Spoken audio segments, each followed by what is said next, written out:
Second. Just bringing up all the notes I have to have active at any given time. All right. I dropped something just out of arm's reach, so I had to stand up. That's the worst. First time today. Not quite that bad. You know, today. On normal days, yeah, but not today.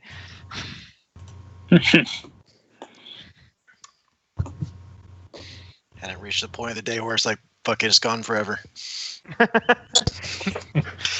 No, see, it's worse when it's within a line of sight. And like my chair has wheels, but my headphones are on a cord. So Like 2:00 this afternoon, my knee started hurting, and I sat there and I thought, that's weird. I haven't done anything all day. Oh wait, maybe that's why my knees hurt. yeah. Maybe I should get out of my chair. That's weird. I've just sat here and let my muscles atrophy all day. Yeah, I mean, I haven't moved them or stretched them at all. I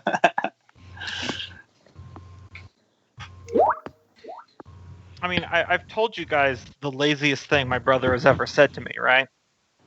Probably, but I can't remember it. It's when we were younger kids. He said, "Sorry, I can't play video games with you today. I'm sore from napping too long." That's pretty good.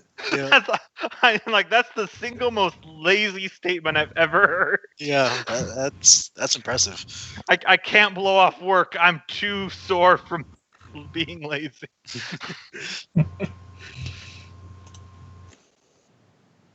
All right. So do we need a recap of last week? Or last game? If I remember, a lot of it had to do with we first recovered our stuff. The scorpions we managed to recover them to keep pulling our wagon. Mm-hmm. We went down the path that wasn't madness driven. Had a mock battle of the new system we're going to use for mass combat. We made our way to the edge of the cave, flipped, and we were like, "Praise be the sun!" And as we were about to step out, Fergus's world was shattered, and so was the caves. We met some humans that finally Fergus could talk man to man with, and we got ready to go down the path of madness after a roller coaster of emotions that Fergus put the humans through. That was great. Also, they hate magic, so They just don't. Did he drop or did my internet drop? No, Oh, I still hear you. Still hear me? Yeah. Okay. I just All said I got on my end was no, they don't.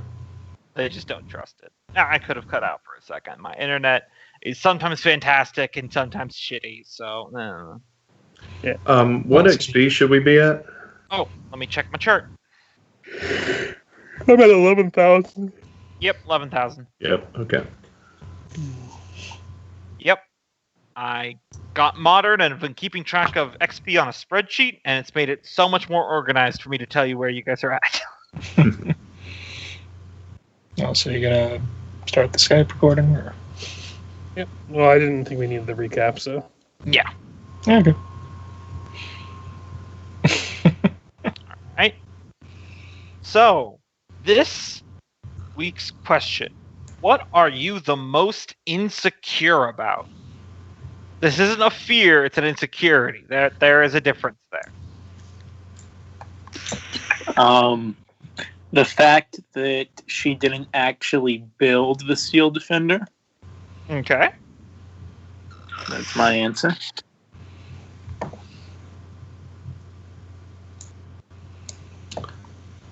Thrum's would be the fact that he has no idea what's happening to his body.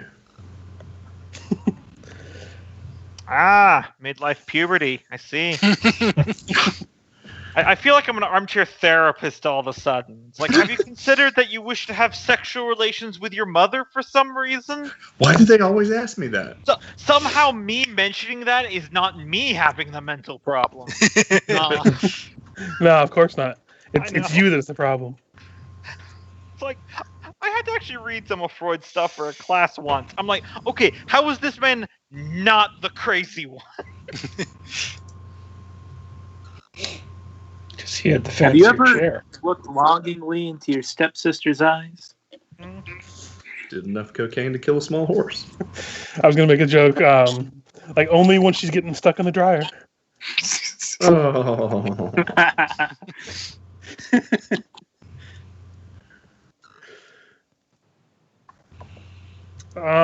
Keeping it classy. So Fergus he's probably most insecure about letting people know about his past.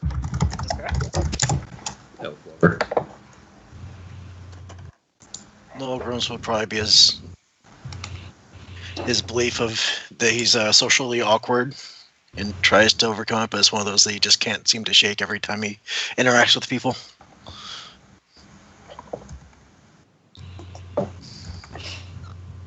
Yeah. Just leaves Taskill.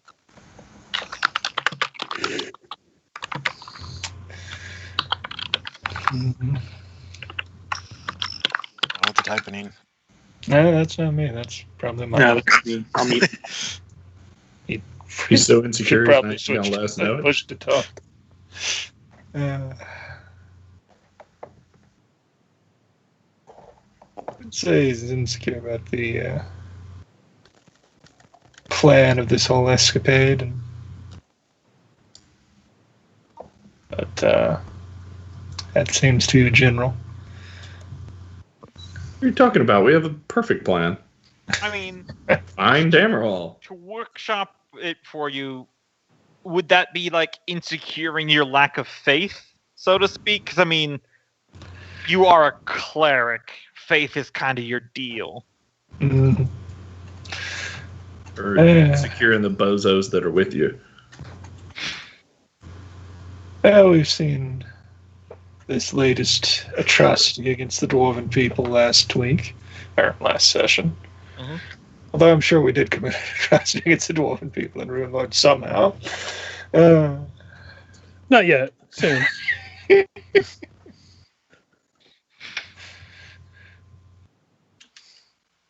And now the earth itself has sealed its barred our progression, and we head towards the path of madness. The future does not look particularly bright, despite the leads towards Dammerhall that we've found. And now we've got, what was it, a dozen humans in tow who are going to be chewing into our supplies because we're good-natured folk. It sounds like he's just a dwarf who's generally worried about everything. And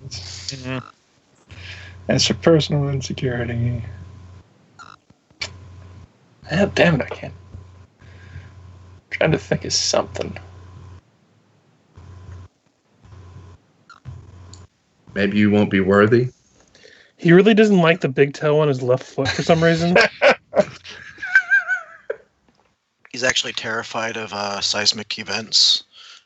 See, that's a phobia, not an insecurity. Oh. That's different. Yeah. Gotcha. I've met a lot of people who were afraid of the ocean, but they weren't insecure about it.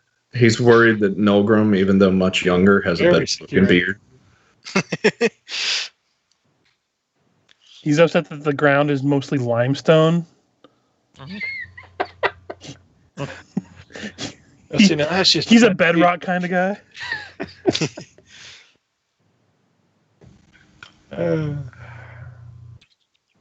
He's kind of concerned that his axe is smaller than Nolgrim's. and I'll just go with these. Never quite like the way his beard works. That's fair. Just can't get it flippy enough. Add beard day. Add more gel. Add more gel. Add more gel. Where are we going to be buying gel? Down here. You don't want to buy that shit from the drow. You just open up a door, it's a gelatinous cube, and you're like, no, This is my enemy to fight. Y'all go get buckets. We're going to need more bags of holding. The moose mound.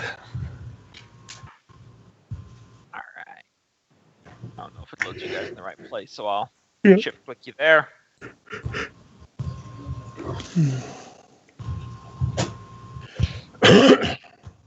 All right. Of So course, now you know at some point we have to do an evil barbershop. Huh? yeah, evil barbershop. Fight with razor blades. Or just an evil barbershop quartet. There are a bunch of bars that come and try to kill us. The chair is a mimic. They give you V8 juice instead of a beer while you wait. And so, continue our merry journey to Dammerhall. Huh. By backtracking. Yep. So Heading towards the tunnels of madness. So I think there's only really one way for us to go right now. Yep. Out of curiosity, just to kind of paint a picture, now that you got 12 extra humans, what's kind of the marching order type deal? Because you guys did say the wagon with the scorpions are out front with the humans behind. Yeah. But, like, where are you guys placed in this whole convoy? Always sticking to the back with the steel defender. Nolgrim will be Gotcha. going towards the front. Yeah, I'm probably back, probably at the lead of the humans. Like that one guy, I can't remember his name. I wrote it down somewhere, but Tomas. Thomas. Yeah, I'm probably, like, since I imagine he's in the lead of the humans, I'd be back with him, just trying to make small talk and just, try to keep them from being the fact that they can't barely see under here, even with the light they have. Yeah, they are carrying torches, so Yeah. you guys be aware of that. Mm-hmm. But basically just try to keep them at ease. Probably no longer parallel with the animal of burden, but with the driver's seat of the cart. Yeah. I think Thrum would be up there with you. And who knows where Ivy would be. Probably trying to pick some pockets that they don't have. She's not going to kick a dog too hard while it's down. They're basically She'll wait until the wearing... dog gets back up. They're basically wearing flour sacks with holes in them. So she's doing a good deed by sewing pockets into them, then picking the pockets. That or she's taking the items out of Taskill's pockets and putting them into Thrum's and moving Thrum's stuff into Taskill's just for fun. Where are my keys? time to rearrange everyone's mailboxes.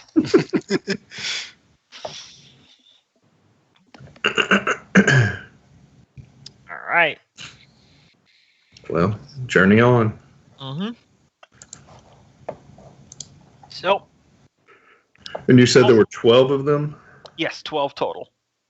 I'm keeping track of their food supply, so you don't have to do that. Oh, yeah, they had their own. Okay, good. I'm just keeping track of roughly how many days they get on that. So, Touch my biscuits. all right. So, the next day, let me update all the trackers. Shoop doop doop. Day 186. You're still in the nice wide tunnel here. The darkness up above goes just a bit beyond your dark vision. Though, if you stand with the humans in their torchlight, you can see a little farther, because I learned that's how dark vision works. Yeah, pretty much just retreading old ground, so if there's nothing in particular you guys wish to roleplay about, we can keep moving forward. And Thrum, We questioned the humans about where they were from. They're from yeah, Corsiconia, I think.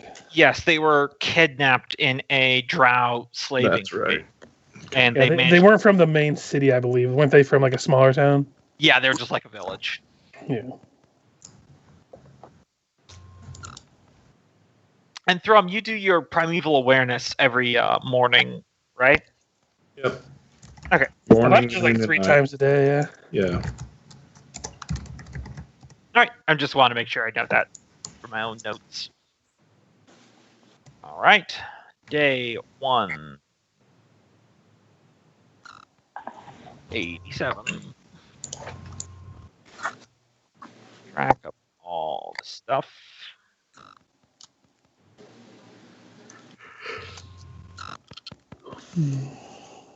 I You imagine guys get- we're not deducting any food from our stuff right now, or I forgot. We're not feeding the humans yet.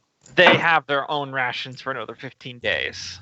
Yeah, and at this point, we're able to just go off of Kenneth's. Save our food Taskills. when we really need it. And to think of one person who just decided to grab a map on their way out. Well, I think they were on a caravan. Yeah, that they escaped because it came under attack from something, and they just ran the opposite direction. Because, they would hope it's like human rescuers, but there was no way of knowing for sure. So they played it safe. Mm-hmm.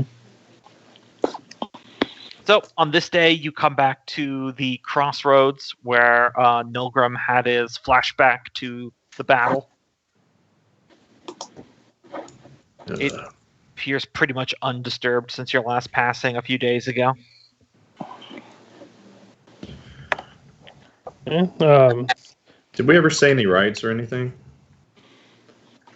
I think we said something like passing rights because we can't really exactly clean up the entire Yeah. pile of dust. Mm-hmm.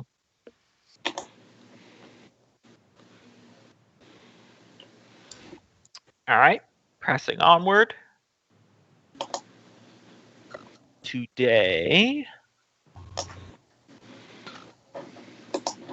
188. And once again, let me know if there's anything you guys want to do during this time. Did think we need to spend an hour on retreading ground. Also, if I remember correctly, let me see something here. Dun, dun, dun.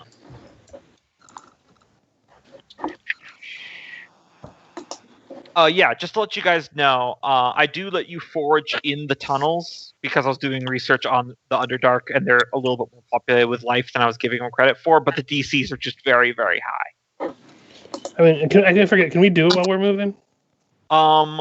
You can do it at slow speed. Okay. For now, I think we're probably fine continuing on normal speed. Yeah, with an avid Underdark survivor like Thrum, you would know that, like, to find meat, you're looking at a DC 25 survival check. As I said, it's hard. Not impossible, but hard. A lot easier if it was Pathfinder. Yep. Well, that's why their DCs are a lot higher. Right. Yeah. Like, here we go, casual DC 43. I know, right? All right. Day 189, as you guys are carrying along.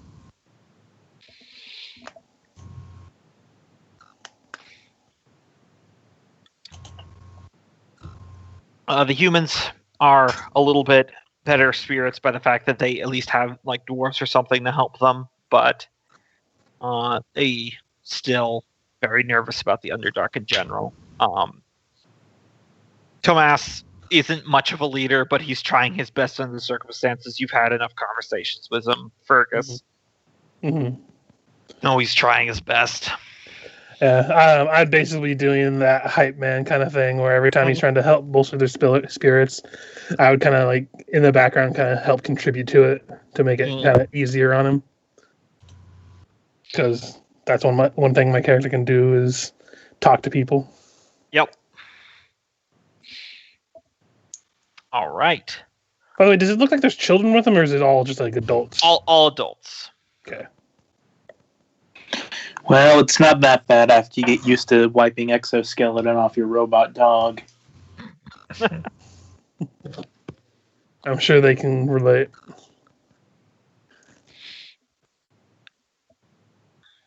All right. On day 190, you arrive back at the dark water pond at the base of the great jumping off point.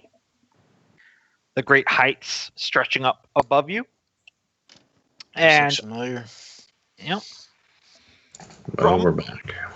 you do your primeval awareness in the middle of the march, and you pick up on a drow. A single drow. A single drow. Is it above us? It is ahead of you going south direction. Let me see. Going this direction by about 4 miles. All right. Share that We with going drow? What was that, Michael? I said, are we going drow hunting? got a pretty good lead on us. I don't know. Might want to lower your volume by about a quarter.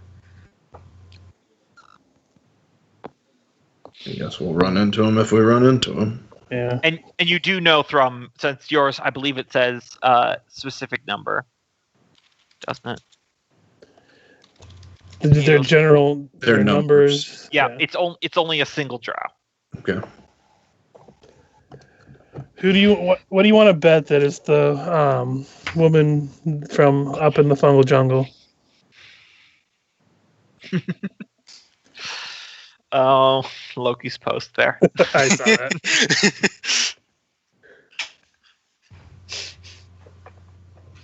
There's something romantic about Thrum always just being able to know when she's near.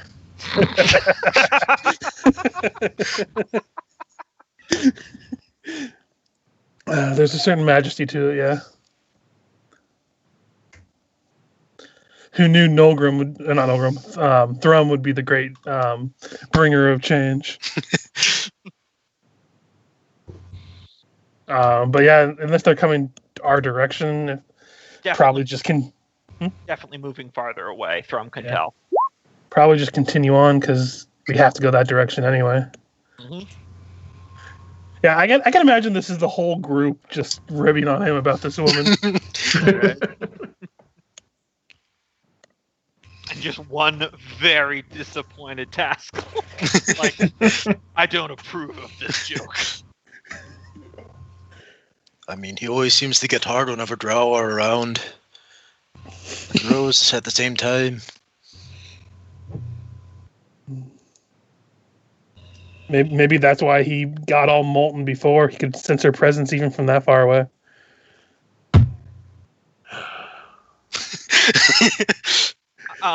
Ivy pipes up. I don't know if you guys want to continue this joke, because, I mean, if you're going with that logic, then he got hot and bothered when he picked up Nolgrim and Taskill. Before he got really tired.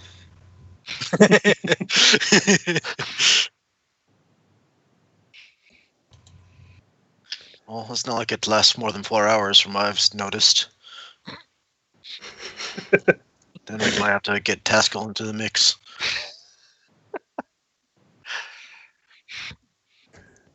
Contact with Cleric if it lasts less than 4 hours. All of a sudden, Thrum picks up the speed of the wagon.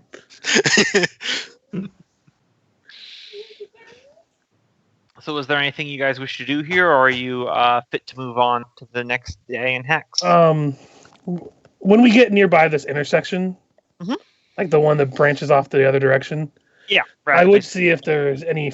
Try to see if there's any like fresher tracks of drow. Maybe see if they came from that way, or if they actually did in fact come from above. Sure, give me a survival. Oh, actually, another thing that I was thinking about, because I remember you were saying that one of the barrels had, spices and whatnot that I could use as the component for bringing back my Alchemy, bat. alchemy supplies, right? Yeah. Did those Someone survive is- or no? I get. Didn't you guys move some of that into the bag of holding? Only what's on the inventory survived. Let me check. So While they're checking that, Fergis, you examine the area with your survival roll. You don't notice any recent signs of passage Mm-hmm. from the other side tunnels. So it's a fairly good guess that unless someone was absurdly stealthy, that they came from above. Gotcha. You do see a few signs of metal on stone that are fairly fresh, that look like they were heading in the direction that you guys are, kind of reconfirming Thrum's primeval awareness. Gotcha. The only thing else I would add is during the nights, normally I'd be placing like alarms around the wagons and stuff, but since I have the ability to do that once per day, I would go ahead of the party, like close to my, like probably as half as far as I could go with the alarm spell, and just kind of alarm the path we're heading towards, so that way if someone goes through and comes towards us, we'd at least have some, foreknowledge. Yeah, absolutely. Okay, so addressing what's going on in the chat here, those 300 GP of common alchemist supplies can be used for the familiar spell. The spices are literally just for cooking; they cannot. Okay. But So the I'll take. 300 GP, you can deduct an amount equal to what you need. All right, that's good to know. I think it's 10, but let me check. Because it feels reasonable that there would be like incense and other equivalents in there. Okay. Yeah, I'll deduct 10 gold points worth of that. So just FYI, it says it can go up to a mile that I can hear the alarm. Yep. I wouldn't go half a mile. I'll probably just go like a quarter mile past where we camp up. Yeah. And alarm that, and that way we at least have some notice, but I don't go so far that I'm going to get fucked. Completely understandable. The night does pass. You don't really get anything on your alarm spell, other than you occasionally hear the sound of large bat wings in the jumping off point above you. Mm-hmm. Yeah, I just wanted to clarify because I'm probably going to be doing that for the foreseeable future until we get into the Path of Madness. Mm-hmm. And when we get to the Path of Madness, that's when I'm going to start alarming nearby.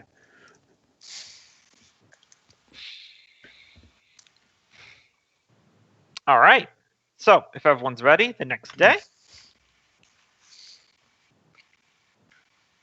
Let me update all my trackers. This is day 191.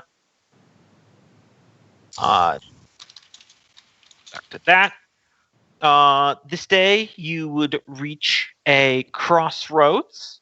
The tunnel has now narrowed, so you only got about maybe 1.5 to 2 feet of clearance on either side of the wagon in the tunnel. Not impossible to scooch past, but something to keep in mind for a combat scenario. It appears the main level section of the tunnel continues down this direction, but there is the offshooting tunnel going over here, and there is a section of the stone that appears smoothed down with Elvish writing carved into it in front of that tunnel. I think I can read Elvish, so I'll go ahead and examine it. Mm-hmm. It's the Drow dialect that you're getting pretty familiar with right now. Mm-hmm. And it says, turn back the path of walking madness. Yep. If I remember correctly, I think Ivy can also read Elvish. Yeah, I think a lot of the party can, actually. Yeah. Yeah, Thrum can. Yeah. Well, Ivy, I guess that means they're going the right way. Ivy reads it and says, it's bad when the Drow put up a sign for other people. I mean, by walking, it could just be really boring to them. We don't know. I mean, Drow and their pleasures. Maybe they just thought this path is so boring, they didn't want to come down it anymore. I also think I probably speak Elvish. I'm looking for it. I don't know if I put it on this sheet. But either way, we know, so...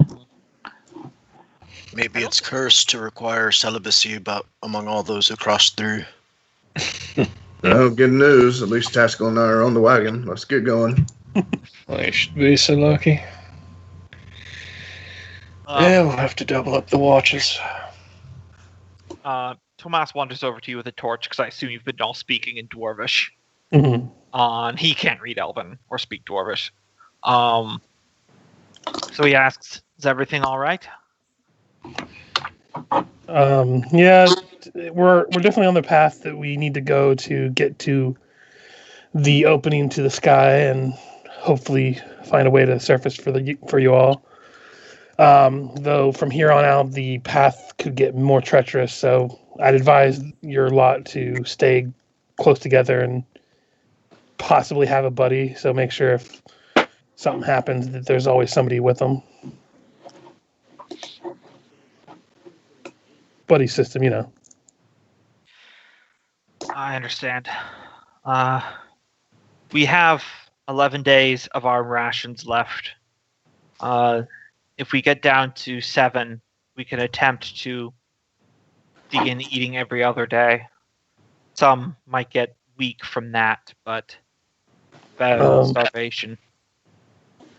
Well, when we get down to 7 days, we can address it again, but we might have some supplies that aren't used by magical means that might, you know, be acceptable for your people. We'll have to broach that topic when it gets to there. I understand. And if we were to try to scavenge food while we move, we're moving at half speed, right?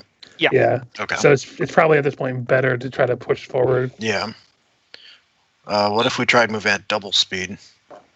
I think this area with how narrow it is and how damaged our wagon is might pose a problem. We don't want the wagon to break down, and then That's a fair point. I will let you know as a GM that there would be some checks involved and possible people gaining levels of fatigue from doing that for too long. Mhm. Like, the first day of doing it, you might not have any problems personally. Maybe your wagon would.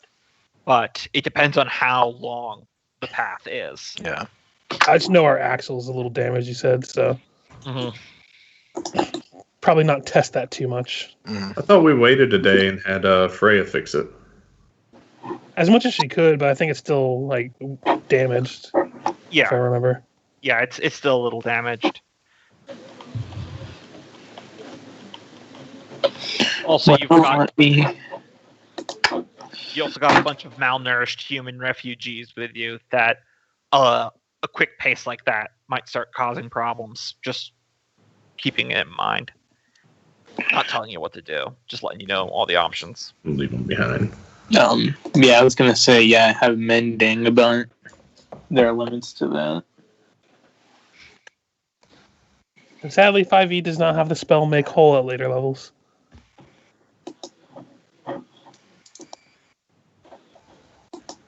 I mean, if Freya just got some access to like some wood or something like that, she could take a day or two and do a complete replacement job. Yeah. You're in a cave, so. Which is why I don't want to test it until we're out of said cave. Mm-hmm. And if I remember, when we saw the brief bit of light, we saw some like greenery, didn't we? Yeah, some jungle beyond it by the look of it. Yeah, so we can get through to the more expansive area. We should have better luck getting materials for said mending of the cart. Mm-hmm. And plus enough to probably make a spare tire or something. Or, make a cover for the wagon. That's been a high priority for the party for some reason. Hey, sometimes you need some privacy. Mm-hmm. We're mostly a bunch of dudes traveling with family. There's going to be some time you just need to go away.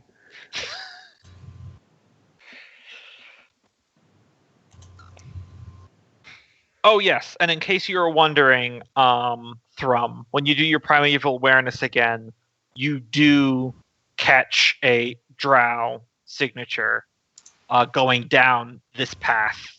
The direction you're heading. Path of Walking Madness. A few miles ahead of you. Keeping around 4 to 5 miles ahead of you. All right, and you said she is going up the path of the Walking Madness? Yep. Well, then I will let everybody else know. She's heading down our road. See, it's clearly not that dangerous. One drow by themselves is going there. I think we'll be fine. And hopefully if there isn't, it'll get them first. Yeah. They'll probably get full on drow, and then they won't have any reason to come after dwarves. I mean, we're far too hairy for that. I say as I take the time. Have you seen a drow? You again. can't get full on that. By the way, I'm sure for shame of a lot of people looking at me, every morning my character would shave his beard lower, so it's not growing out too long. Mm. So do you do it just like on site or something like that? Like on feel for shaving your beard? For the most part, it's not very good. Like Yeah, I I was imagine, gonna he's not say- doing very good.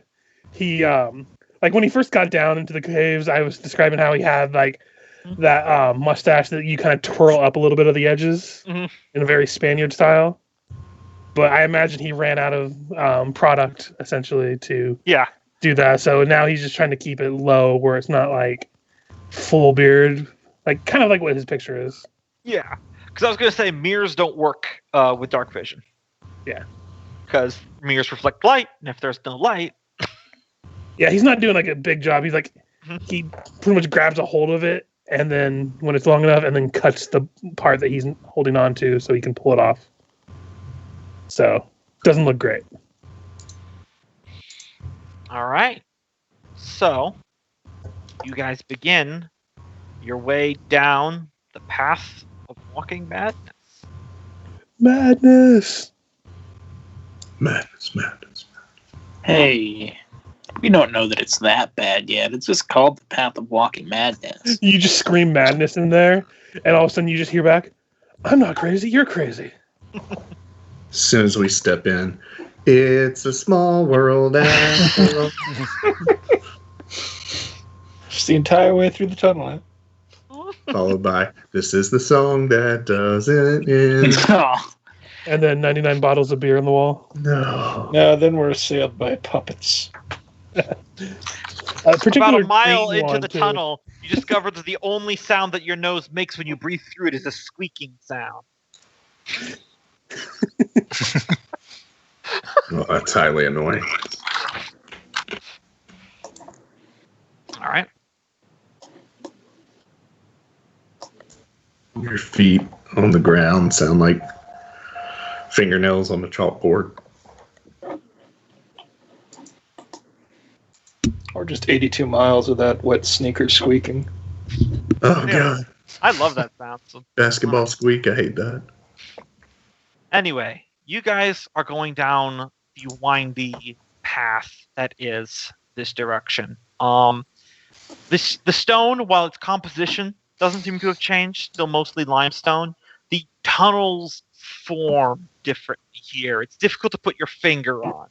It's something not quite right. Like it's not quite natural. It doesn't look artificial, but it's like a nagging sensation in the back of your brain.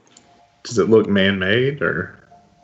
No, it doesn't look man-made. It's just it's a strange feeling. Like Like that something- dwarven sense you get where rock doesn't look quite right.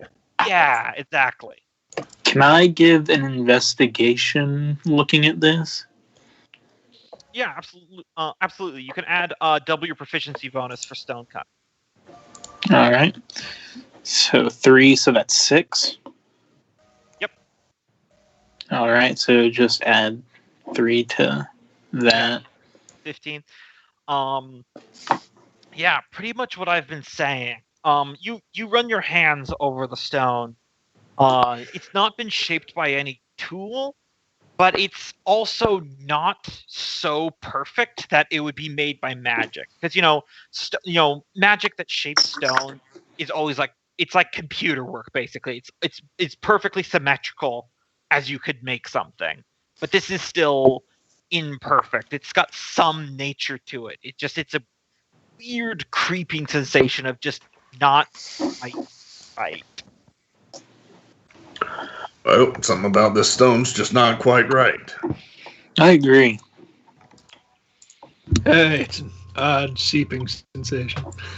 I can't quite put my finger on what's not right. What are you talking about? I think it's fine. I know. I don't live in caves. First new order of business. Dammerhall is going to have an above ground pool. Looks like every other cave rock I've seen. During one of the nights of watch, would it be okay if Nolgrim paged through his book of grudges and see if there's any mention of the Path of Madness? Sure, but we're not quite to the night of the first time in the tunnel Okay. yet. So, Okay. about way through the day, because I have to kind of do this for the order of the map, since you're not at a crossroads, you do see the tunnel diverge left and right here. Hmm. That I don't remember that on our map.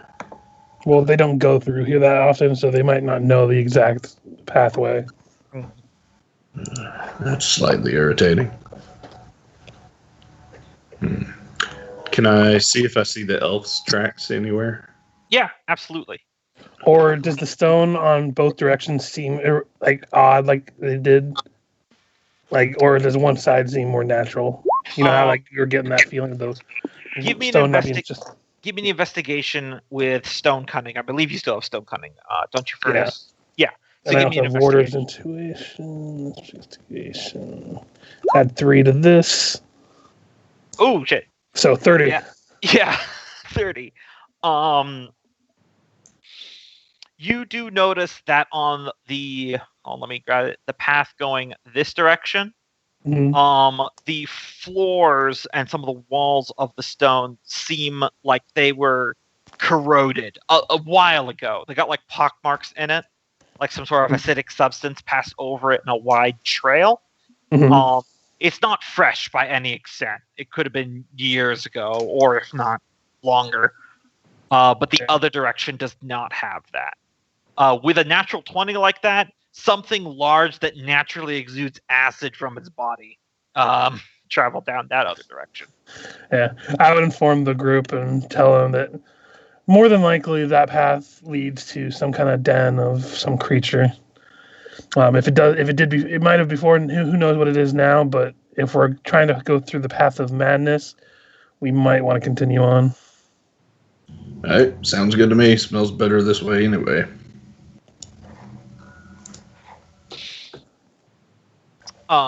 As you guys are continuing down that way, the tunnel is slowly sloping downwards, ultimately.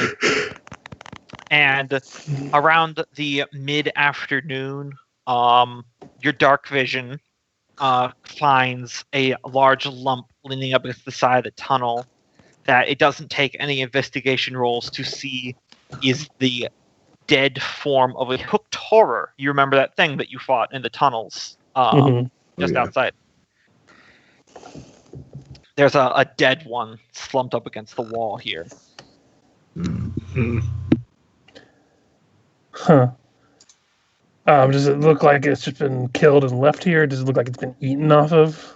There's been no eating off of it, and the corpse is cold. Without needing to do a roll, you do see that there is one long like stab wound around its chest area, probably from a pole arm of some kind. Now, you guys know from experience about fighting these things, one stab like that would not instantly kill one of these things. No, that wasn't killed by a porker. I think that was killed by a lady friend. Didn't she have like a halberd or something?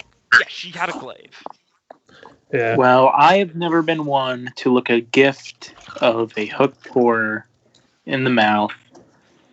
I'm not complaining. Out of curiosity, are these things like edible? I consider anything of the monstrosity category to probably not be super safe for consumption. Because, like, a Minotaur is a monstrosity. You wouldn't eat a Minotaur. Yeah, and I remember we asked before, but I wasn't Yeah, I sure remember what we the didn't answer eat it before. Random potion effect Gift of a from eating the dead meat of magical beasts. He starts implementing sanity rules, just for that, but just for that one character. Because it's like one of those things where it's like, where do you draw the line between eating something you kill and just being a ghoul? You know? I stopped at squirrels and rats.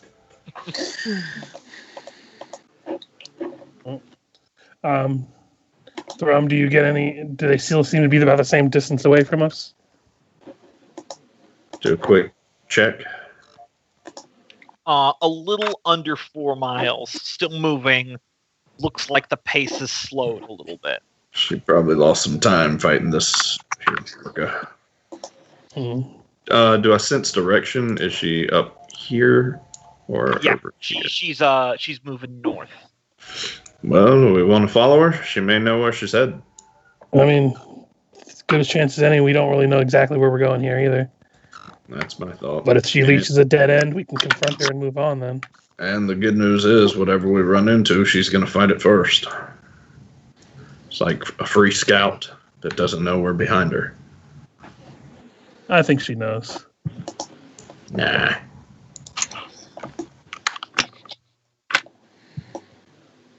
Don't give those stupid elves more credit than they are due. So Yep. when we get to that crossroads, I guess that would be our time where we would camp. Yeah, because that crossroads is that dotted line there. It's a tunnel going down that's only about wide enough for one person to pass through in a single file. Mm-hmm. It's like a squeeze. Gotcha. So the one that she went through? No, it's the dotted line one over here. Oh, okay. Yep. So during the getting ready for camp and everything, I would go and talk to Tomas and talk to him about having the humans sleep at least closer to the wagon while we're going through these tunnels. And I wouldn't tell them this, but I would set up a 20-foot cube area near where like the edge of the humans would be staying and sleeping of the alarm spell. So if anything tried to abduct them during the night, we would know. Yeah. Absolutely. So let me check something real quick. Nolgrim, you said you were going to check the Book of Grudges this night on your watch, I assume. Yes. Excuse me. Let me see something real quick.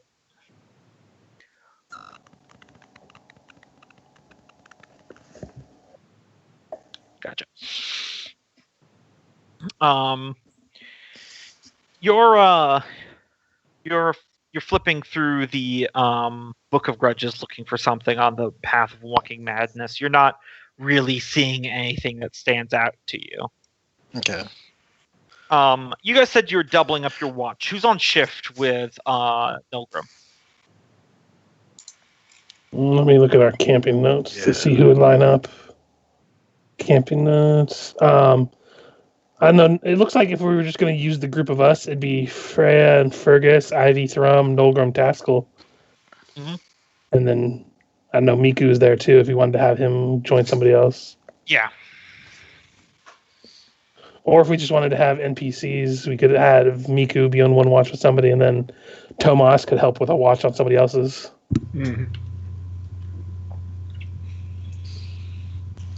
I've got the lowest perception out of everybody, so it might not hurt to have a little extra to help Nolgrim since he's easily distracted. Yeah, I still think probably. I know. What do you think? Have Freya and Miku, Fergis, Ivy, Thrum, and Tomas, and then Nolgrim and Taskill. That'll be like 4 watches, I think. Or not? Yeah, no one speak all at once. that works for me.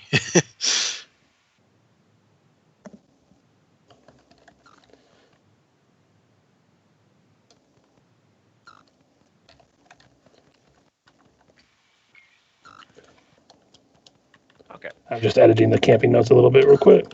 Yep, no worries. So it is Taskill on watch with Nolgrim? Was the final verdict? Yeah, you can see it right there that I kind of edited it quickly. I'll add the passive perception to Miku and Ivy's thing there, but cool.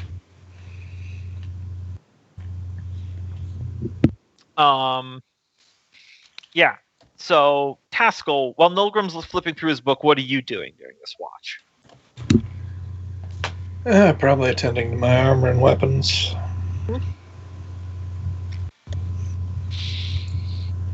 All right. So yeah, Nolgrim, you're flipping through the book. You're looking for something. Probably you're like back to your mind reflecting on how it's interesting how like you get like a nagging sensation to look at the book occasionally whenever there's something new that stands out to you. Because like the listings I gave you there, you realize were in there when you first wrote them in that feverish state, but they just never like stood out at you before. When you hear a sound,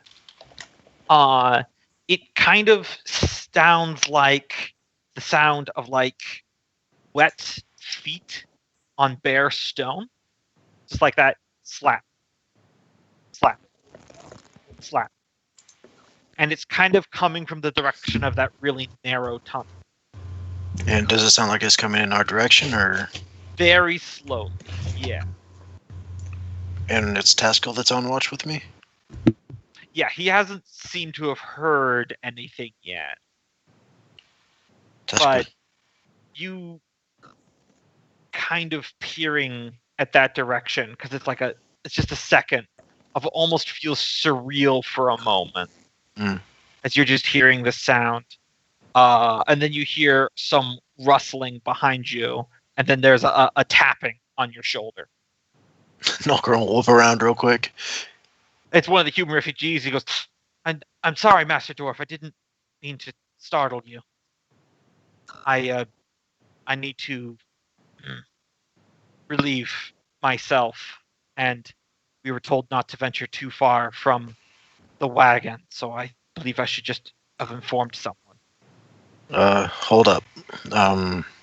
Where you weren't from that direction. He's pointing in the direction of the where he heard the footsteps. And he shakes his head. No, I was just right over here against the wagon wheel. Hold up 1 second. Taskill, did you hear that? Listen for a bit. Nope. Nah.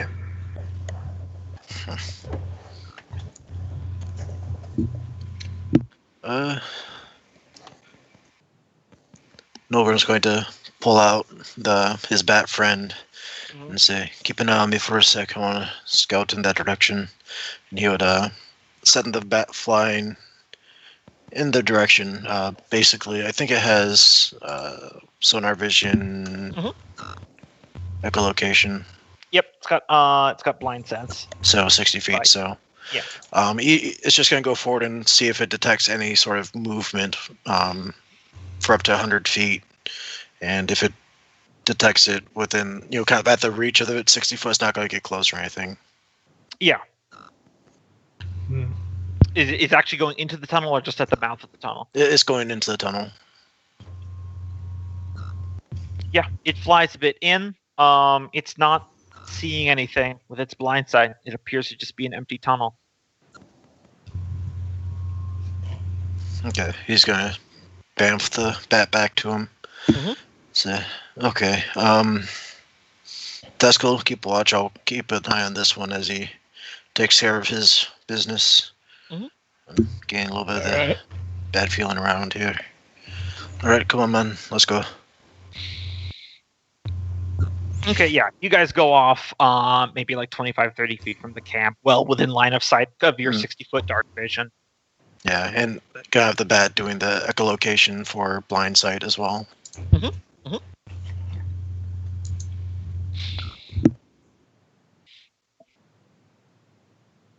Yep.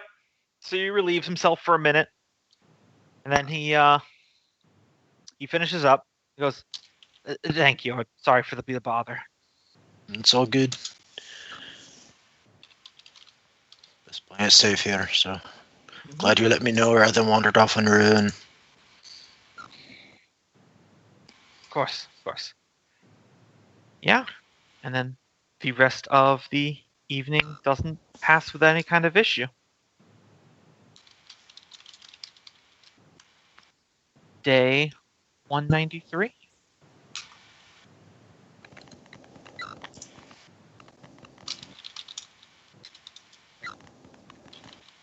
Section here.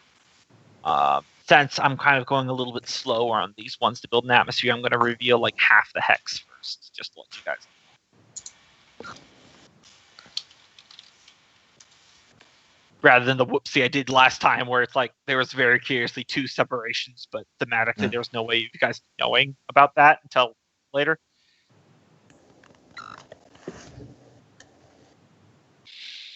So yeah, you guys are continuing down these tunnels.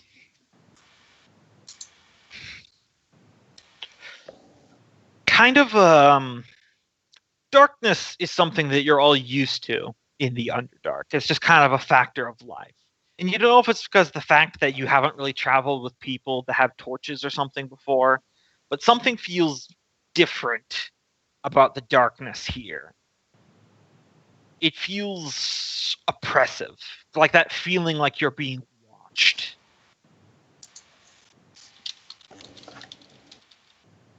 I turn around. Is someone watching me? No. I'm just kidding. I'd be Ivy staring looked at away. you. And so the answer is Fergus, yeah. Apparently someone just did a zip up. That was Nolgrim. Mm-hmm. Don't mind me.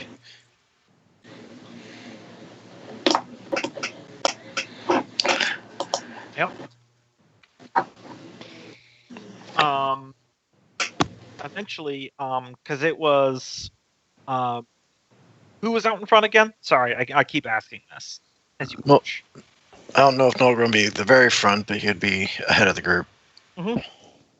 I probably would have asked Ivy to go up towards the front since usually I would be up there, but I'm hanging back with the humans.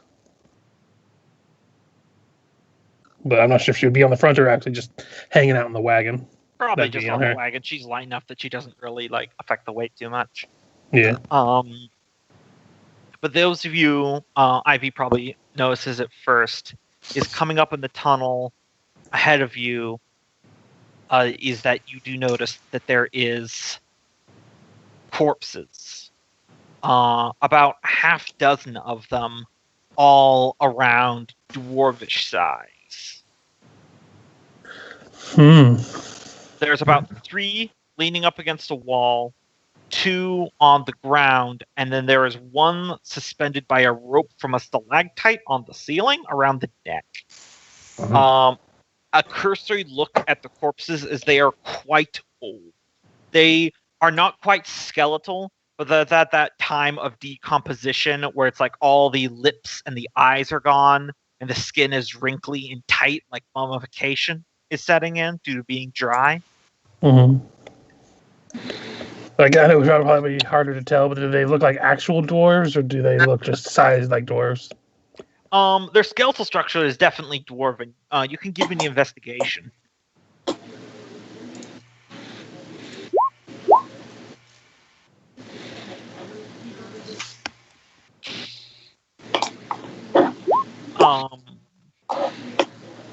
So Yeah. 23. You guys notice that you're looking at one of them. One of them's leaning up against the wall, and it looks like it has the rusted, crumbly remains of a crossbow bolt in its eye.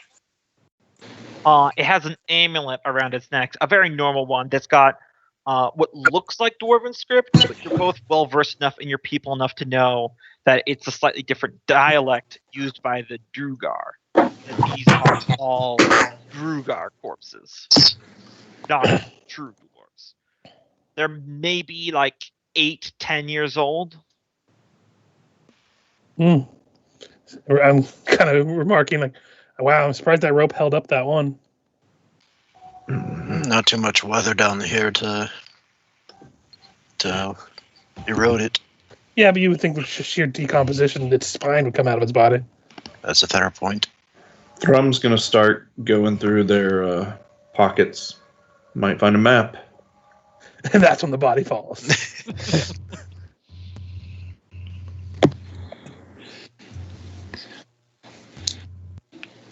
Kev, looking around, Nolgrim is curious whether these were self-inflicted wounds or they were attacked by another group.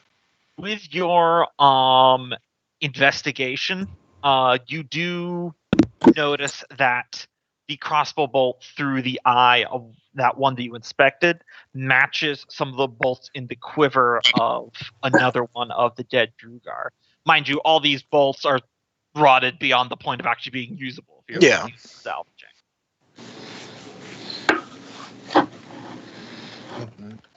They're gonna kill each other. Doesn't bother me. It should bother you. It could mean that the madness could cause us to try to turn upon one another. Well, we aren't Drugar. No, but I think it would be folly to assume that we are immune to whatever mental effect this place has.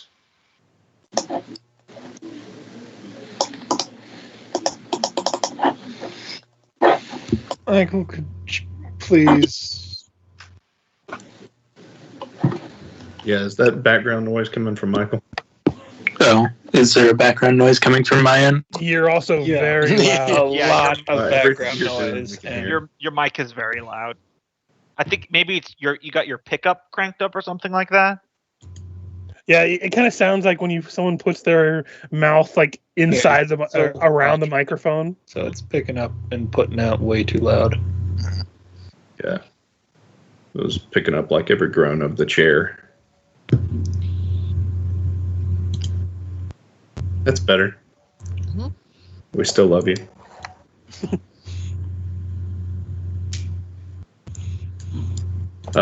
Does he find anything still put together other than the amulet?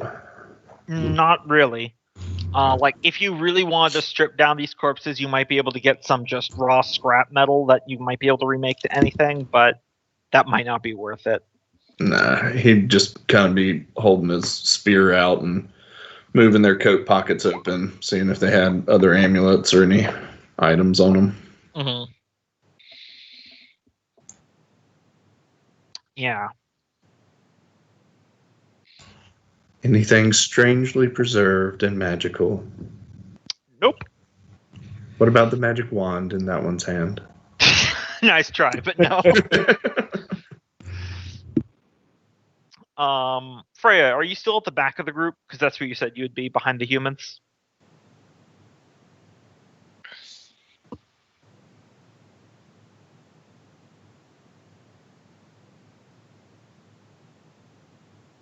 Okay.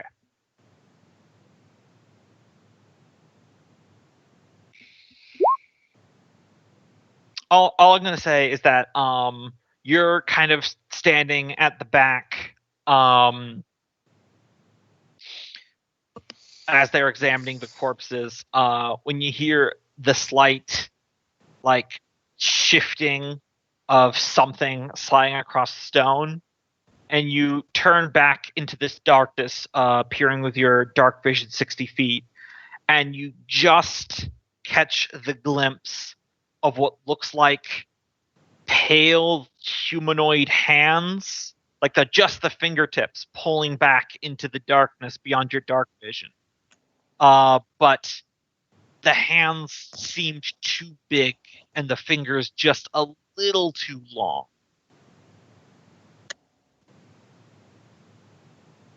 And now there's no sound at all.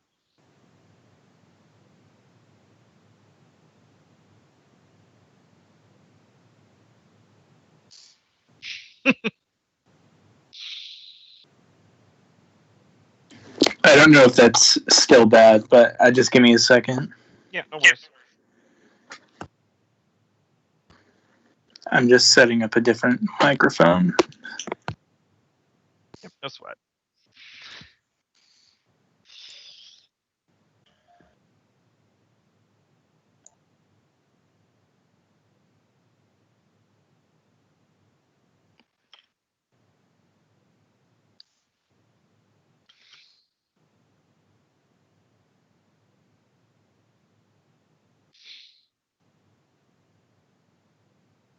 Okay, I'm going to hang up and I'm going to pick back up the call. Okay. While he's doing that, yeah, you guys aren't really finding anything of use on the Drugar bodies. It doesn't look like their bags have been ransacked any, but any sort of dry rations they had rotted away long ago.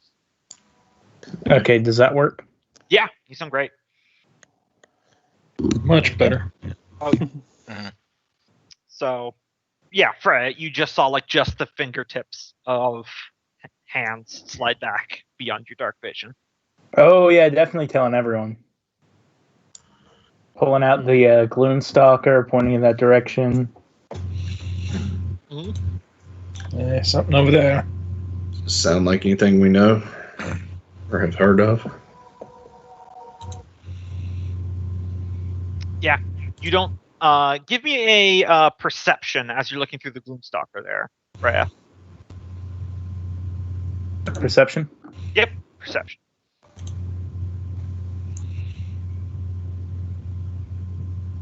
And what about for my steel defender? Just because it can't be surprised, should I? You don't roll anything because nothing's actually catching you surprised right now. Okay. Yeah, you peer down the cavern, but you don't see anything until the bend that was maybe 40 feet behind you. It's clear. Whatever it was, if there was something, it's no longer here. Gotcha. Oh god. I think it's gone. Do any of you magic-y people have any ability to create light of any kind? Fairy fire. Actually, if you look at your Artificer ability, Michael, I believe your Artificer Tinkering lets you use tools to either record audio or create small lights. I think I have the light cantrip, yeah. Because I remember that's a thing Artificers can do. Yeah.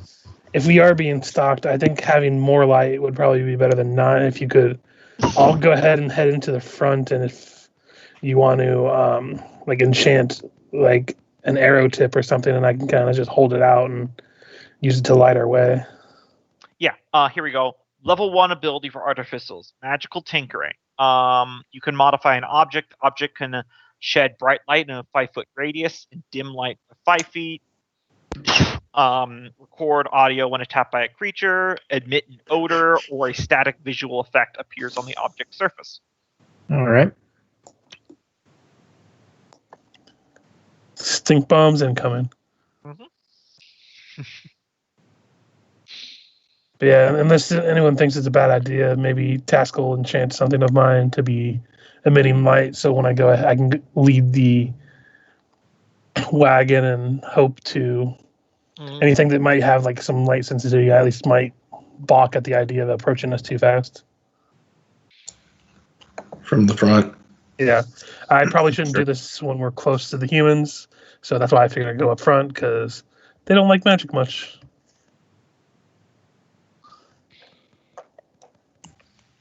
So you and Nolgrim lead the way, and then the humans behind you, then the cart, and the rest of us? Is that what you were saying? No, I said the humans can stay where they are behind the wagon, but I would go up front, and someone else could take my place in the back to kind of keep an eye on them. That'll be fine. Well, fine.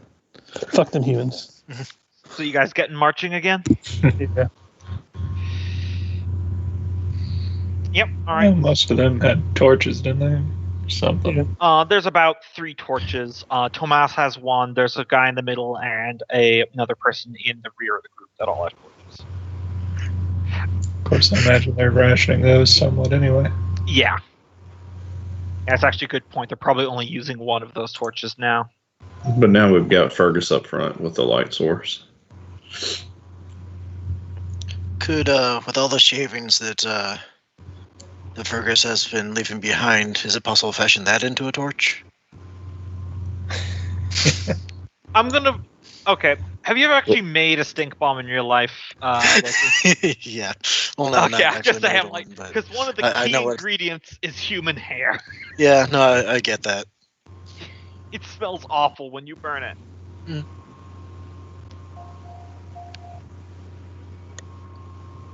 It really does smell bad. Yeah. That's kind of like a prevailing theory of mine, is, no animal likes the smell of their own kind burning. Because that makes sense as a survival instinct. Because, I mean, we think burning cow smells nice, but we think burning human is an atrocious smell that just clings to you. It's interesting. Yeah. I had a teacher... Going to have to collect groups of animals and burn them in front of one another now. Why do you think you never see turkeys in November? Science. Yeah, so you guys keep going down the tunnel ways, and eventually those of you in front start hearing a distant echo of the tunnel that kind of sounds like metal slamming in a stone, like a clink, clink, clink. It's not moving. It's you're getting closer to it. Do I still detect the elf out here? Yes, and you are getting closer, and the elf signature is not moving. How far out? Maybe about a mile now. All right, there, fellas up front. We're getting close to our little friend. She stopped moving, and we're about a mile out. Keep your heads on a swivel. My favorite thing for a drow to do. What? Oh, ambush. Stop moving. Oh. So how are you guys going to proceed here? Because I know from personal experience, you can cross about a mile in like 15 minutes. So you're very close. Just keep on heading up. Nolgrim's going to send the bat out about 20 feet ahead of us and doing the echolocation to keep an eye out for it, for anything.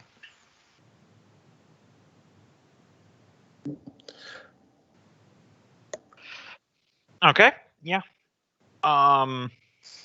As you're getting closer, the bat would probably pick up the echolocation of another one of those very narrow, like only wide enough for one person tunnels. Mm-hmm. And around the time that you notice it, there is a single drow, maybe 40 feet into that tunnel, and she has her glaive, and she's smashed it into the stone of the wall where cracks are beginning to form on that tunnel. Nolgrim would relay this information. So we're catching up to her, but she's doing something. We may want to close in quick. I can get there probably faster than the rest of us if you want me to go ahead. Be careful, she's got a glaive and she's beating a wall. She might be hallucinating. I don't think this is a good place to split up. Let's just take the party on into her. Or they're on. Not the first time The Thrum bat's said like that. what, 50 feet ahead or something. Yeah. Be careful, she's got a glaive. You'll catch up. I'm gonna Take dash. Ivy with you. Well, come if you're coming, Ivy, and I'm gonna dash ahead and try to get to that intersection that he talked Yep. about. She comes with you. Yep. And movement, I can move pretty fast with the dash in and everything, so I can move 50 feet around. So Yeah, so you'll get there. And actually, no, more than that, 75 feet because I'm using my action too to move. Yep. So you guys full on sprint. You don't have time to sneak because you're just running to get there as fast as possible. And you do see that the drow in the tunnel is in fact Hestia, the one that you guys let go in the fungal jungle and had been stalking you for a little bit. Well, isn't this a shock? I say ironically. She looks up at you, a sudden jolt, and you see her facial expression, like her hair is kind of disheveled, and she's got like circles under her eyes, like she hasn't slept in a few days. Mm-hmm. And she's silent for a moment, and then says, "Okay, this is really nothing personal, but I can't be certain, and I don't want anything following me here." And she drives her glaive into the floor of that tunnel again, and she brings it back up. She drives it down again. This time, kind of like nebulous purple magical energy goes around the blade of the glaive, and it strikes the stone with additional kinetic force and cracks spiderweb up this tunnel, very narrow one. And the ground around it starts shaking some as stones start falling. And she starts sprinting backwards, going the northern direction away from you, with the debris separating you. Before the debris starts falling, am I able to throw something at her real quick? It's not anything like I'm trying to hurt her or anything. Yeah. I have a blue healing mushroom in my inventory. I'm just going to toss it at her. All right. I'll just say you can do that. And I just like toss to her. I'm like, I'm sure we're gonna meet again. She is surprised when it hits her in the back of the head. She stops, and right before the rubble blocks, she calls out over the rubble, "If it means anything to you, I hope it doesn't." And then the rubble collapses, and you're separated. This can only mean good things, right? I look at Ivy and Yep. head back to the group. By the way, I still have that whatever was lit up from Taskill on me. So, yeah. As you're walking, Ivy says, "I mean, she was pretty stone cold when Thrum had her literally in his hands, but she seemed pretty rattled there to me." I mean, to be fair, if there's things coming after us in the darkness here that are supernatural of some kind, the worst we were going to do is kill her. Things that are supernatural tend to do more. Yeah, I can imagine. Also, can't say I don't disagree with the humans about the whole magic being uneasy to be around thing. Could be where I was raised, but and the fact that I can use magic is not lost on me in the irony. Wasn't that uncomfortable back in uncommon back in Fastervold? I don't know what's up with these humans. I mean, would you rather be around us, or would you rather be around people like that crazy wizard that was in the Mushroom Forest? Yeah, I guess I can see that. Around this time, you guys get back to the rest of the group. Good news, bad news. Good news, we totally called on who it was. Bad news is she was in a panic and collapsed one of the smaller tunnels to get away from whatever might be in these tunnels. By the way, I don't say this loud enough for the humans to pick up on. Yeah, I also assume you're speaking in Dwarven. Yeah. So we've got another collapsed tunnel ahead of us, and we have to backtrack. No, it's an intersection. Oh, okay. She collapsed the one-person tunnel, but the tunnel we've been following continues on. Yeah, just as well. Not like we were going to get the wagon through that one tunnel. Sorry you weren't able to see your girlfriend there, Thrum, but I'm sure you'll meet her again. Good job going up there and stopping her. Let's move on. Love is patient.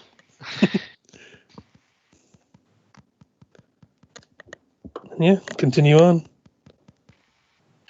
Yep. Freya, you're still in the back? Yep. As everyone starts walking, you notice that one of the human refugees, a woman, is just not walking forward. Hey, is something the matter over there? She's just completely silent. I'll walk over to her. Just silent, looking straight forward. Her mouth is open slightly. Her eyes are not wide, but they're just unfocused. I'm going to nudge her a little bit. Slit her throat. Give me just a second. Mm-hmm. Can I possibly roll a nature or a medicine or anything like that? Or maybe even an arcana? This feels like a medicine. Yeah, that's what I thought, something like that. Yeah.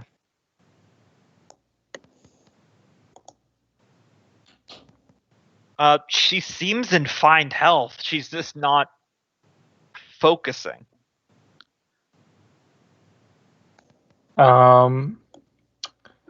I have one of those.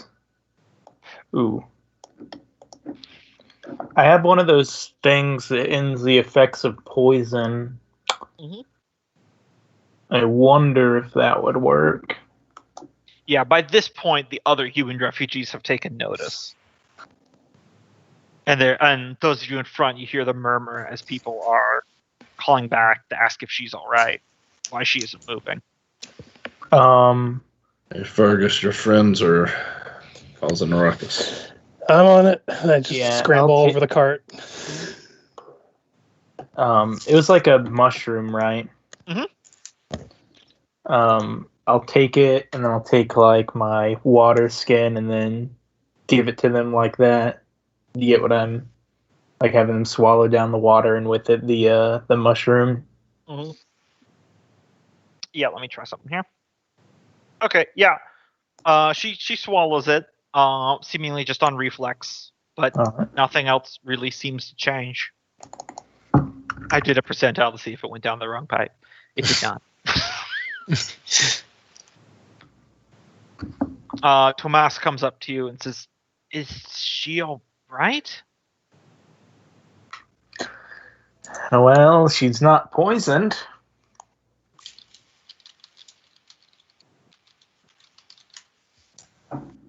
What? Nolgrim, maybe you should come take a look at this. All right. Good, go over and... Looks like we're taking a break, Taskill. You want to go back there too? Yeah, I'll take the place of Taskill so we don't leave the Thrum the cart alone and let him head back. Nothing I'm going to help here. Yeah. Thrum stands up and pees off the cart. Is this something that requires medicine or could it investigation? This would once again be a medicine thing. Not my strong suit. But then you can follow it up for an investigation. Let's see. But yeah, I think medicine is wisdom, and I think you are probably going to be the one with the highest one of that. No. With a Taskill, I think. With the 13, you do know that she has sustained no new bodily injuries or anything like that. If you are, I mean, you got low wisdom, so you're probably callous enough. If you give her just like a little shove, she like reflexively recenters balance. But it's just like, it's just like the lights aren't on. I love that Nolgrim's medical examination was to walk back there, see that she hadn't been cut, and push her. I mean, it's that's the like dwarven way, right? It's not like you do like a full-on shove. It's like one of those you just put a hand and you like Just poke her. gently nudge someone. One finger poke. Well, I'm cast detect poison and disease. There is no poison and there is no disease. Maybe it's just shock. You lot have been through a lot. We also are going through the mountains of madness or whatever. And there was something that had the better of that drow. Is there room in the cart for her? Most of us will probably have to continue walking, but probably at least be able to fit her. Oh, yeah, there's plenty of room. You can toss her in. Does she resist if Nolgrim tries leading her to the cart? Nope, not really. Okay. She can be very gently led, slowly and kind of stumbly. Yeah, if it's slow, he'll just go ahead and pick her up and heft her in the cart, being somewhat gentle about it. But he doesn't relish the thought of being here, and any delay is just a longer if is there in risk. Yeah.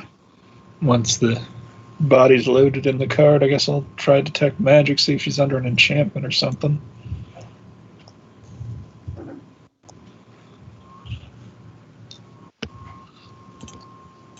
Let's see. No, she is not underneath an enchantment. But I mean, the detect magic, detect any kind of magic? Not on her, no. Okay.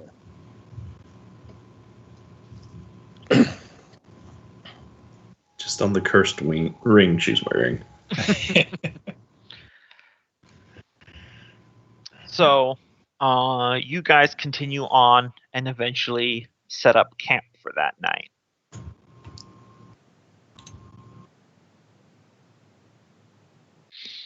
How is everyone feeling? Nolgrim's more and more on edge. That's unnerving. Yeah, about what I expected. Remorse that we brought the humans.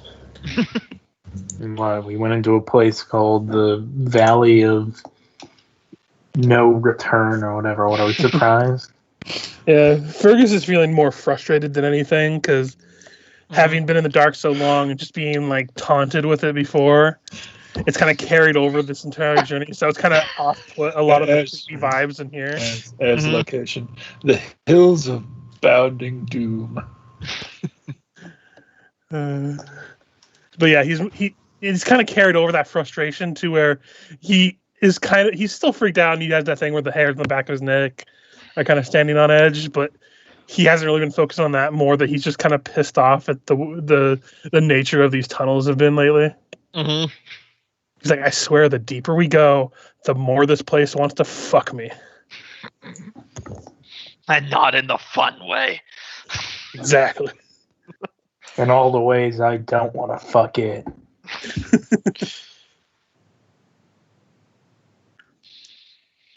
I mean, if anyone's going to fuck the tunnels, it'd probably be Thrum. You can literally meld into it. That's best not to fight it. Just let it happen. So you all have a uneventful, though somewhat tense night of watches and rest. The kind of strange, natural, not natural curvatures of the tunnel kind of playing tricks with your dark vision where it feels like there's a nook large enough for something to hide in. But if you get up and look at it, it's only like a half-foot deep and nothing could be there. But it's just like that nagging sense of paranoia. Kind of like how, if you think back to the feeling, if you were really little and never had a nightlight, how like random shapes in your room would coalesce into like a figure. It's kind of that feeling.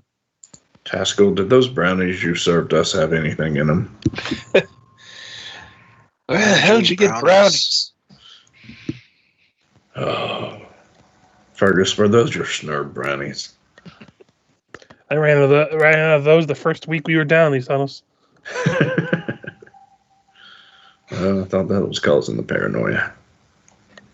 Now remember, we accidentally fed them all to Esky. We did get her high. All right. So the next day, you're walking down some more tunnels. These particular ones are kind of zigzagging back and forth. What were you guys doing with the magical lighting you were talking about? You were having more of them, or were you leaving a trail of them? The magical lighting. Mm-hmm. I don't know what Freya would be doing, but like during the travel, I would just be having the Taskill cast light periodically on some object that I'm carrying. I guess leaving a trail of ain't gonna work too well because I've only got an hour duration.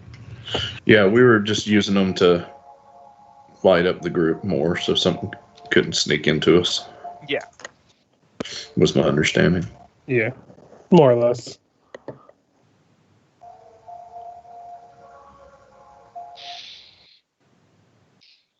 All right. Yeah, as you guys are walking this day in the tunnels zigzagging back and forth, Freya, who's still alone with the Steel Defender in the rear, you both feel and hear like a breath, just like a loud exhale. The torches in front of you flicker as you feel the breeze. The Steel Defender kind of stumbles, which is something you've never really seen before. And Fergus, you don't hear or see any of this, but the light that Taskill cast on like an arrowhead flickers a little bit before coming back.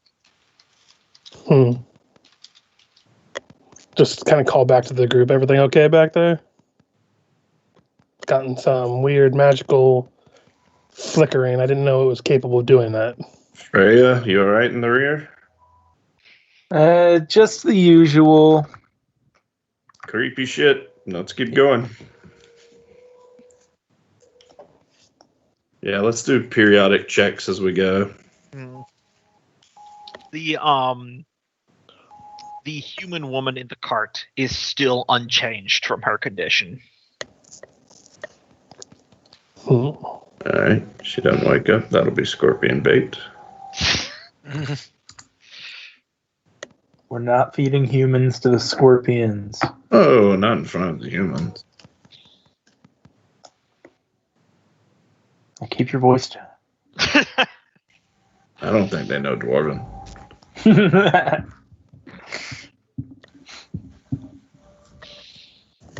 Down here, you don't waste good meat. All right. So that night, you're all camping.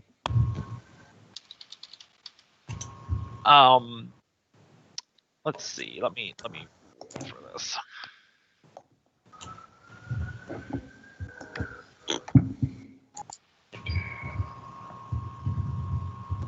There we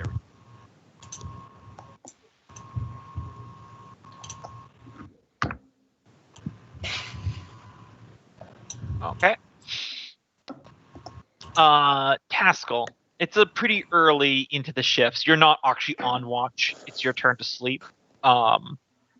It is Fergis and Ivy who are currently on watch right now, but you are having trouble going to sleep. You don't know if it's just because you can't quite find like a comfortable spot or something's weighing on your mind, but you just kind of find yourself lying on your back, staring up at the ceiling.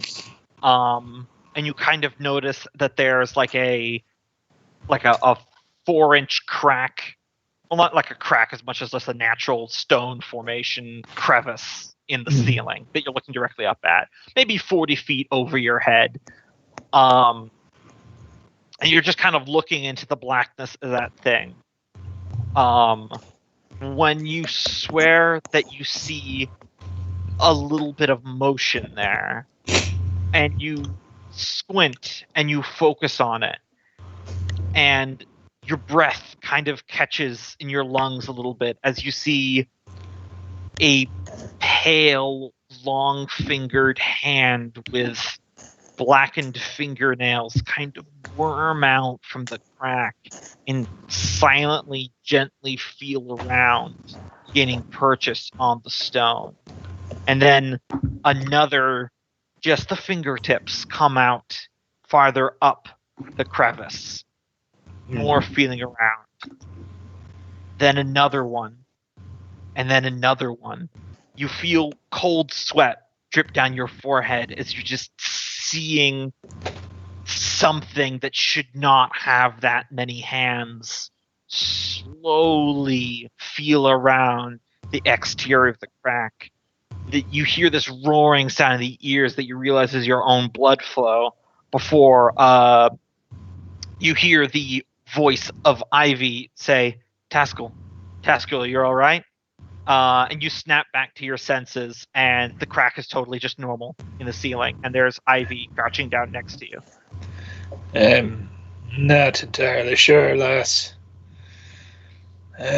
Strange visions, I suppose. Is it my watch? No, not yet, but I just... give me an insight, Taskill. I was actually got a decent shot at that. Mhm. If I wasn't preoccupied with the weird hands in the walls. Yeah, Ivy crouches down next to you. No, it's not your watch. I saw you staring pretty hard at the ceiling there, and can I talk to you about something, Taskill? I I don't know if you really noticed. I think Fergis is the only one that's caught me. I sometimes get night terrors. It's nothing I can really remember. It's just terrible nightmares, and I don't really wake up from it. And she leans in a little bit more. It's been worse since we came to these tunnels. He just nods solemnly. I don't really sleep right now. And I know that's not good, but I don't want to worry anymore.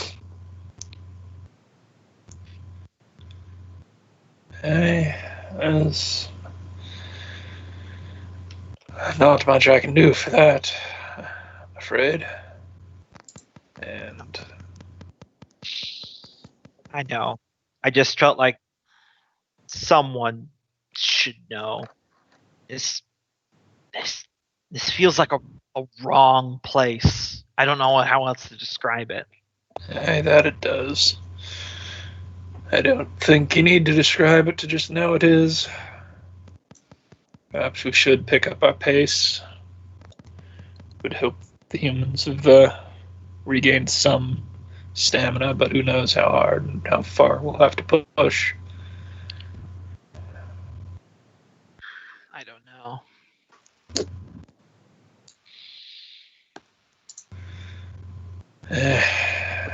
Try and get this place behind us as swiftly as possible, but turning back isn't terribly much an option. I don't fancy that climb. And the other two routes seem to be drow held. Well, we'll get through. We always do, right? I always do. Well, Fergus and I's watch is about over. I'll go wake up Thrum. What? Curry chicken. Meanwhile, during the watch, since I've been bored, I've been stacking dice, trying to distract myself from the creepiness. Mm-hmm.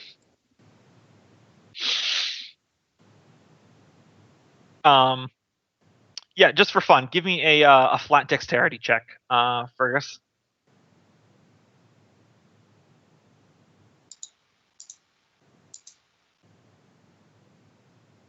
Okay. Yeah. You're stacking dice, and at one point you're trying to do like that narrow tower, and they just kind of fall over, and they all kind of plumble and roll. And for like a split second, all the dice say 7, and then you blink, and then they're just normal.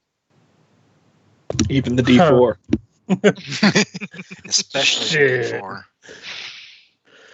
I guess it could be worse. I mean, actually, that can be worse. I'm just shutting up now, and I just put the dice back in the cup that they were in. It's like I wake up the next person, I just conk out. Like, if I'm gonna die, I'm gonna die not tired.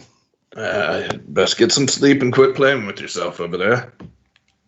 Well, on the bright side, I'm sure nothing could possibly get worse.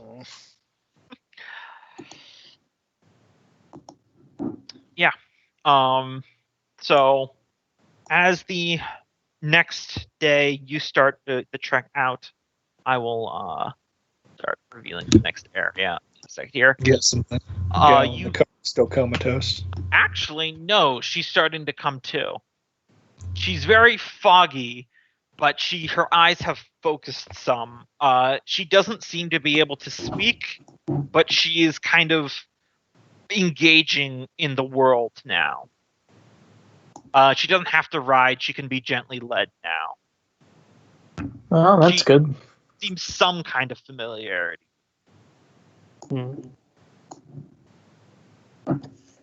We'll let her stay back in the cart until she can kind of start coming to. Mm-hmm.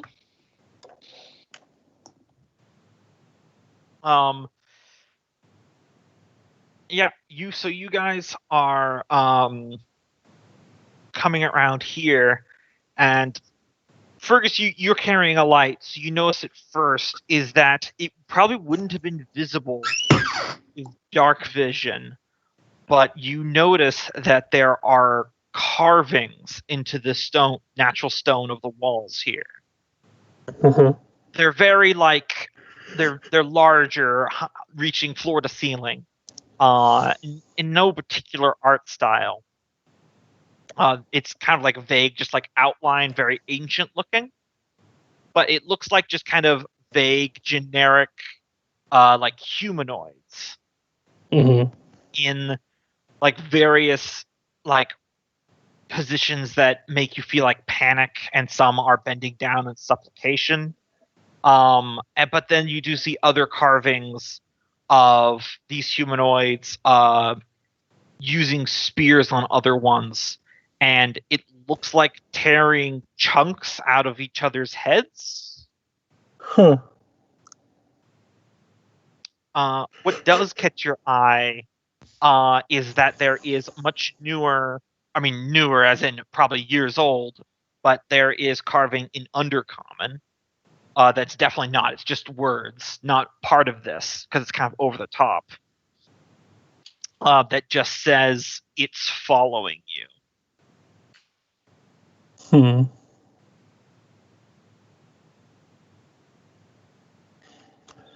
Show it to the rest of the dwarves that speak Undercommon, because I think most of us do now. I think everyone does. Yeah. Show it to it says it's following us, so should I stick to the front here with what we've been doing, or should I take this light to the back and kind of try to keep an eye on the rear? A lot of stuff's been happening in the back. Yeah, fair point. So, Ivy, if you can ride in the front of the cart again and keep an eye with Nolgrim, I'll head back to the back and try to keep an eye on, I guess. Hopefully, whatever's following us doesn't follow us forever. Yeah. I mean, we got to be out of here eventually. No problem. If they keep following, that just means they're loyal. I like your optimism. Yeah, so I'll head back to the back with the rear torchbearer human. You, torchbearer, come here.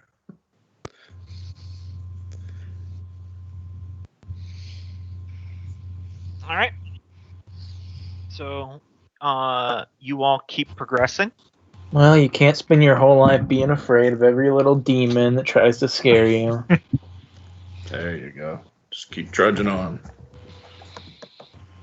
Pork is all over. You just go until you have to fight them. Yeah, the humans are definitely not doing well, by the way. Like, they're not as seasoned of adventurers as you. This place is definitely getting to them. Mm-hmm. Do we have any of that wine left? Or did it all break? I think we have some the normal wine still, but It might be good to let them each have a little sip. let's wait until we rest, of course. But yeah, wouldn't hurt. Might calm their nerves.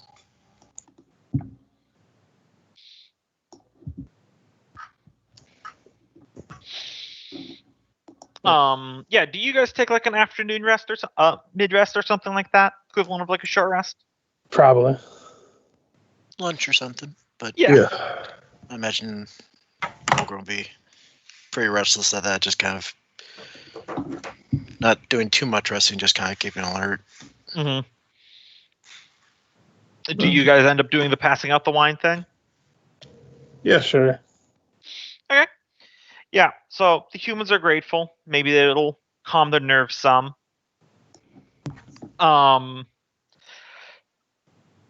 Is around like the third or fourth human that the wine bottle is passed to. He takes a sip and he passes the next person, and all of a sudden his breath just like catches, and his veins get real bulgy for a second. It was, and then like a single little droplet of blood comes out of his nose, and he just falls backwards.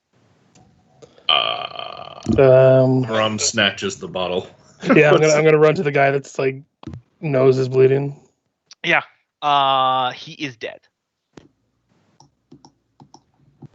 Fuck. Yeah, lots of panic from the humans that had anything from that bottle, by the way. Yeah, I'm actually going to Thrum's pouring it out. yeah, and I'm gonna check on the guy that was the one that drank right before them.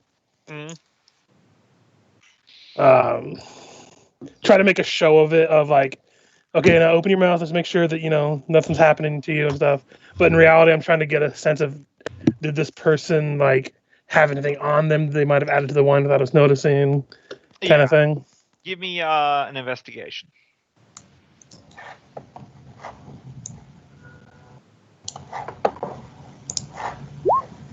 18. Nope, the person didn't have anything on them. They're just very much panicked by the fact that a person just keeled over dead. Couldn't handle his liquor. Yes, I'm sure that's the reason. I've heard of it before, but never that extreme. And here I just swapped out detect poison and disease for protection from good and evil. So,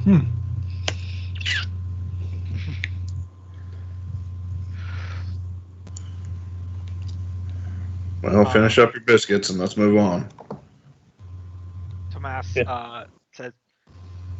well, what are we going to do about him? We can't just leave him here. Doesn't look like there's anywhere, like, I imagine, to bury anyone because it's stone. Yeah.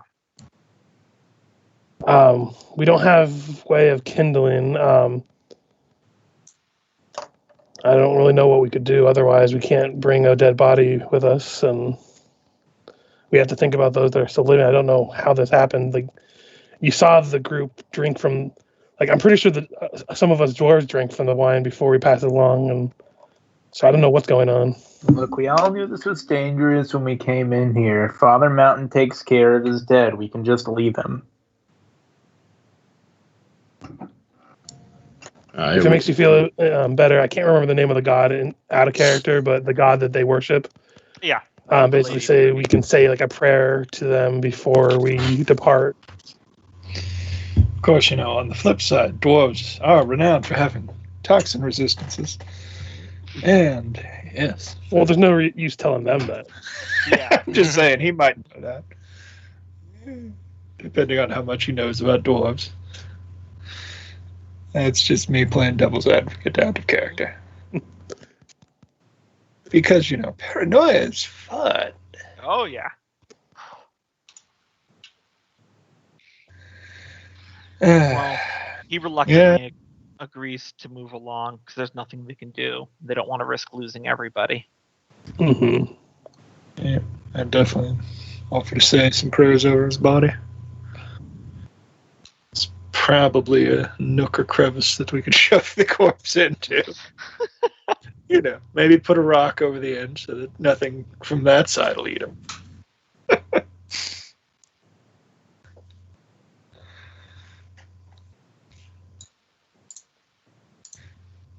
Obviously said vastly differently in character. Yeah. Yeah. So you do that, and you press on.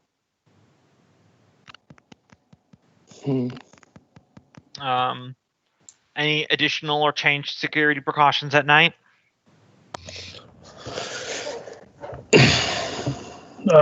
Drinking.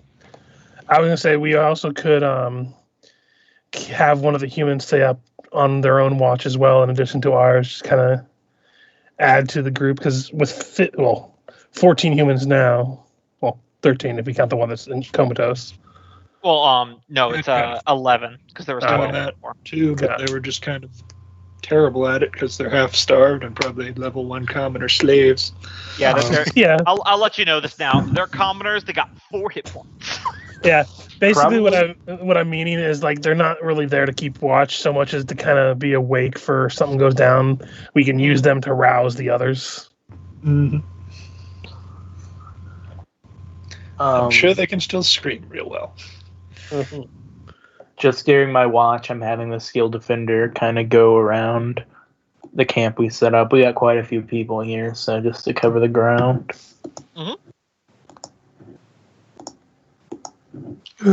I'm gonna start setting my alarm thing behind me, like in the tunnel behind us. Like this at this point, probably only like maybe 50 feet out.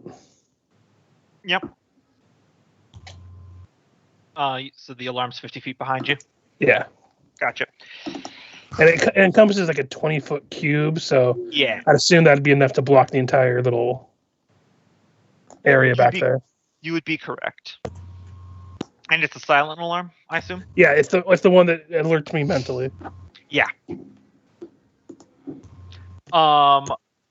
Fergus, you lie down since you do not have first watch. And you are maybe resting your eyes for about 30 minutes before your alarm goes off in your head.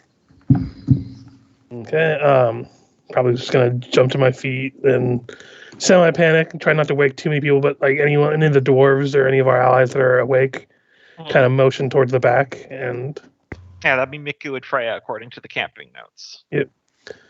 And I'm going to try to stealth, I suppose. Mm-hmm.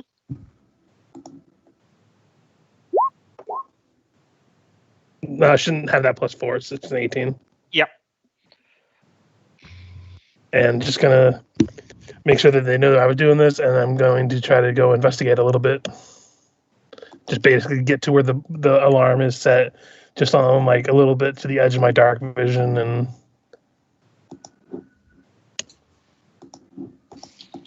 yeah. Is anyone else going with him, or is it just Fergus slinking off on his own? Because it's just Freya, the Steel Defender, and Miku that's up currently. Well, I figured it would be 50 feet away from the camp. If I stepped away close enough to get a vision on it, they should still see me.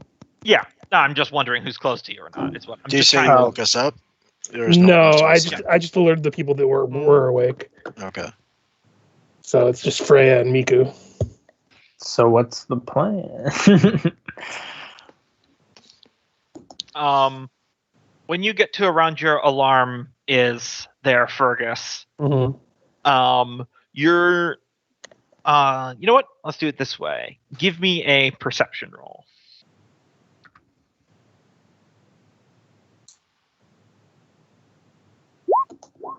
15. Yep.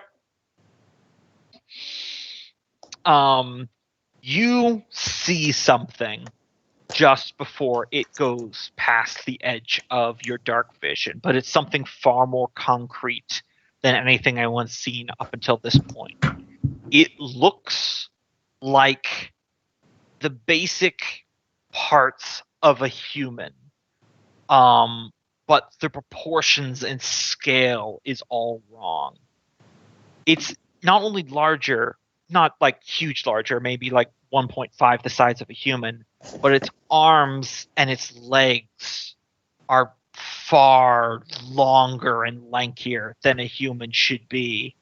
Its skin is paper white even in dark vision and hugs close to its bony frame. Its neck is elongated, perhaps 2 feet long, where you can see the ridges of its spine going down its hunched back as it crawls on all fours with these long, spindly fingers. And as it withdraws to you, withdraws just out of your dark vision, it's this terrible skittering type motion where it's just all knees and limbs moving. You see it's on its head. It's got this long black, kind of like wet looking like hair, and it briefly looks in your direction, and its face is just an absolute horror. It's like a sunken cavity where you can almost see the floating features of a human face as if they were separated and floating in like a fishbowl right before it vanishes out of your dark vision. Yeah. I was going to say reflexively, I just shoot an arrow that direction, even though I know I'm not going to hit. Yeah. Just out of reflex, since I had my weapon ready, just fire off a shot. And just going to not take my eye off that direction, but kind of make my way back to the camp. Mm-hmm. And yeah, probably wake all of our allies and inform them of what I saw and the direction it came from. And sounds right, ugly bitch. Just the dwarves or the entire camp? not the entire camp. The dwarves, as well as our direct allies like Ivy and Miku, who's already up. Ivy was just pretending to be asleep. She's probably about on 2 levels of exhaustion by this point. Mm-hmm. But yeah, I would inform them of what I saw, and where it came from and all that stuff. And to let them know about how, with my mental alarm in there, yeah, I think I'm gonna skip a watch because I have a feeling this might test the defenses again, and it's already gonna be waking me up quite a bit. So, what was I going to say? Looking at the camping notes. When we have Ivy take a watch, perhaps we'll have Thomas watch with her instead of you, Thrum. And then have a couple humans on watch with you in case you need to have somebody scream really loud, I suppose. All right. Well, I'm going back to sleep. Just kind of give a nice long stare at the hall down where we came from before trying to get some sleep myself. If I had more room on the cots, I'd try and push us by alternating who leads and who sleeps, but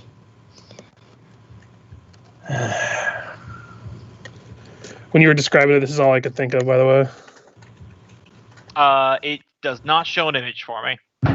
Let me see if I can just put it in Skype and if I just load the image.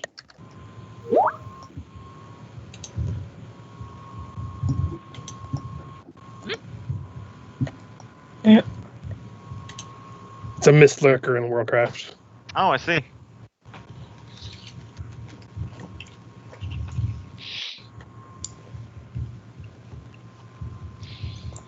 All right. Let's see here.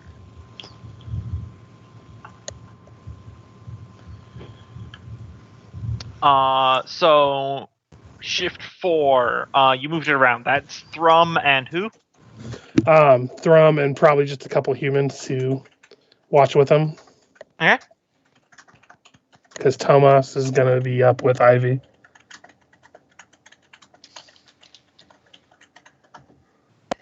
Just for this night. Oh, yeah. Yeah, so Thrum, on your shift, how are you keeping watch here? Maybe sitting very still and switching his gaze one way and then the other. Never moving too much. Still as a stone. Mm.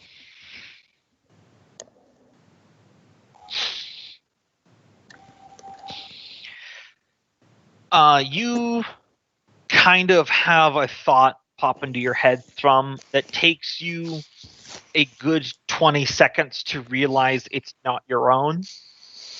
As a whisper of a voice says, in perfectly audible tones just in your head,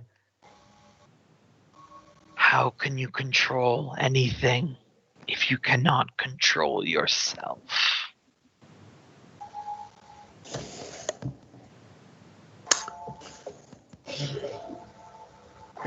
He's just gonna get really sad.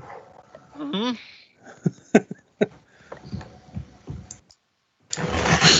Scan around, make sure he doesn't see anybody.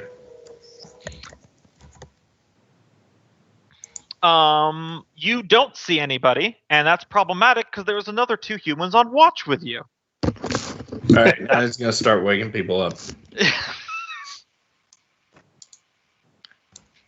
There are other people, right? Just the two. Yeah, there are other people. Just the other 2. He starts kicking humans. Wake up, and he's gonna reflexively go into his large size. You find that you could not. He cannot control himself anymore.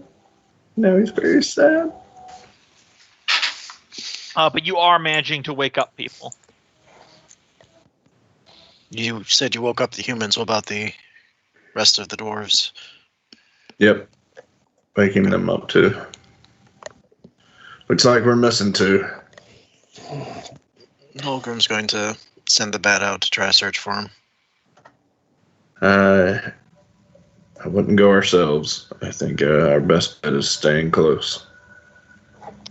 You send out the bat, Loki? Yes. When you close your eyes to get the mental connection with your bat, you find you're unable to connect to it. Is he at least able to still communicate and guide the bat? No. Oh. The bat's just gone. Well, if he tries to dismiss it. I think we need to move along. You've got nothing, and then you just hear a voice in your head that says, "You are alone." Nolgrim will look around. Make sure everybody's still there. Yeah. Nolgrim, you look a little worried, chap. What's going on? Hearing voices. I was hearing voices too. Fellas, I think it'd be a good time to load up the wagon and keep on moving. Nolgrim's going to try to cast armor back at this. Okay. You go to cast a spell, and magic does not come to you. Does it It's like- expend my use or no? It does not. Okay. But yeah. Can you detect magic in this area? You have to ask Taskill for that one. Out of Like- curiosity, I'm going to try to do my mage armor ability. You're all like standing together, right? Yeah. Yeah, 1 second. Yeah, you also cannot cast your mage armor.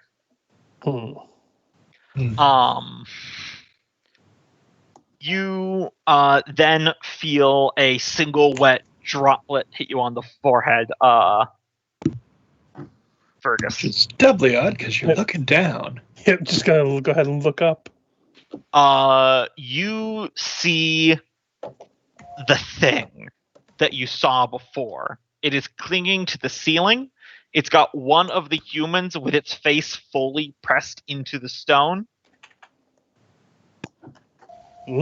And the other human is not to be seen, and its mouth is agape, and it is looking directly down at all of you. And I will now be moving you to a map.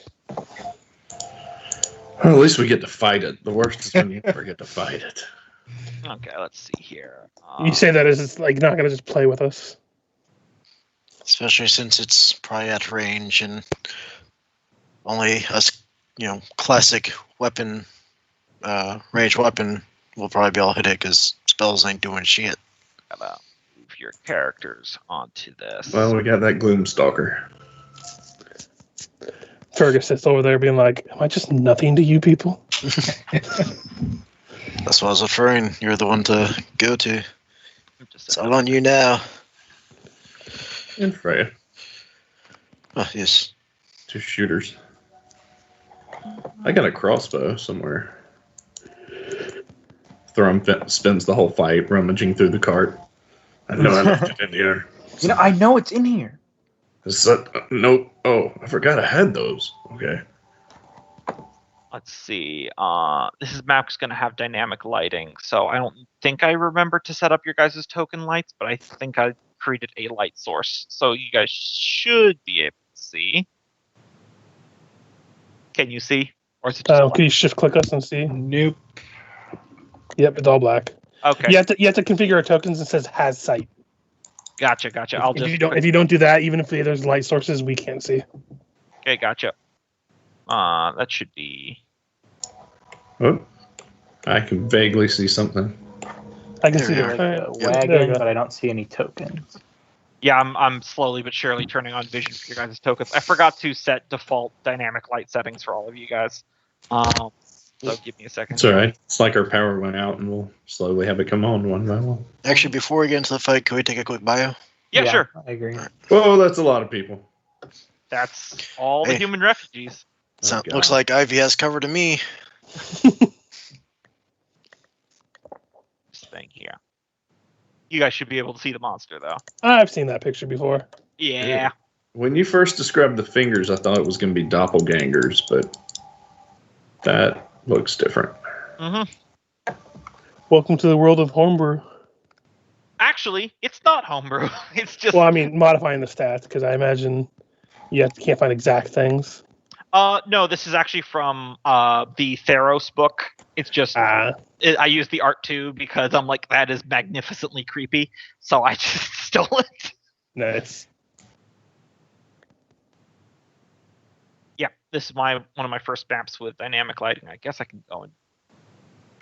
I need to remember to give you guys. You have to give us our dark vision too. Yeah, what I need to do is I need to edit all your tokens and then save those as the new presets. Yep. Another time. It's a little annoying sometimes, but Well, the once I do payoff it- is worth it. Once I do it once, it'll be fine. Yeah. Well, you say that until one of us dies and has to come back as a new character, and you have to do it again after you forget. Yeah, it's not that big of a deal. I know. Let's see. I think this should be everyone except for the cohorts. Also, I updated our little token icons. I now have one for each of the standard 5th edition conditions. Nice. And I think I'll use the file real quick as well. Yeah, I have a couple different token loadouts based on whether I'm doing Pathfinder or 5e. Yeah, I've got like 5 now, and I mix and match for different systems. Anyway, be right back.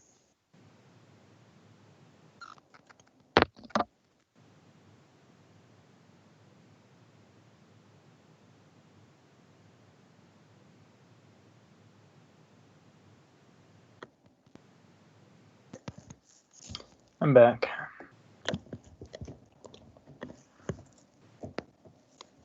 We're still waiting on, like, I think Gombo just left, so. I will work some more on maps. I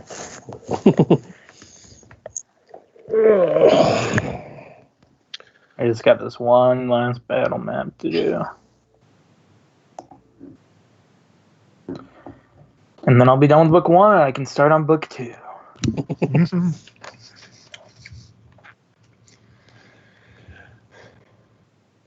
Yeah, I think if you guys like any of the books more than any of the others in Rune Lords, you're probably either going to like book 2 or 3 the most. Because as a DM and reading the stuff, those are the ones I like the most, but it's always hard to tell.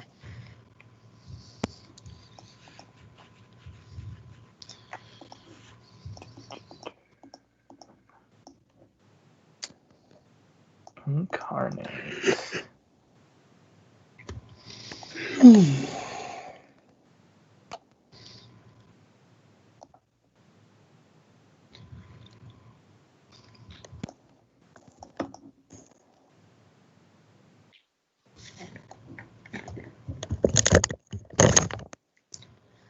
I'm back. Neat.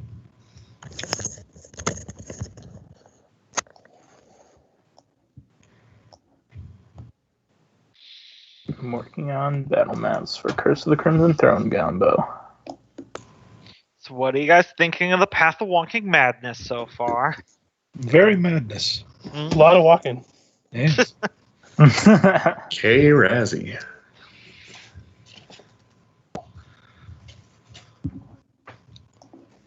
I don't know. I've seen walks of madness with more steps.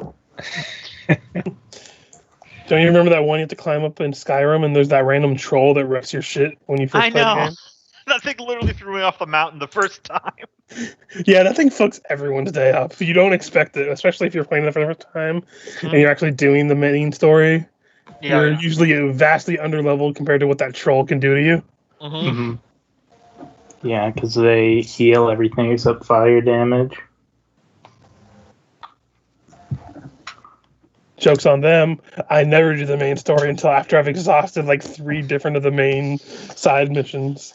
Alright, I'm back. I'm like, I'm a member of the Assassin's Guild. Also, I'm the headmaster of the Mage College. How weird, right? It's my double life. Talking about Skyrim? And also, for some reason, I don't use magic even though I'm an Archmage. I just shoot things with a bow while I'm crouched. Oh my god, the stealth archer build is the most overpowered thing. Yeah, It's the reason why everybody does it. Like, hey, look, there's this whole fortress. Oh, look, they're all dead, and I haven't even gotten to the fortress yet. Oh yeah, just to let you guys know, on the maps, these are like my generic cave encounter maps. I don't have exploration mode on, which is what leaves like the black and white path. That's just because since these are generic and the same ones will be used, I don't want to have to reset the fog every single encounter. So in dungeon exploration, I'll do exploration mode like Richard does, and that's all good because anyway, if we don't see it with the active light, we can't see you moving things in those hallways anyway. So it's like we can't see anything anyway. Yep. All right, let's bring up the initiative order. Ivy has disadvantage on everything right now, right? Yep, pretty much. Just pick one of the companions, either Ivy or Miku.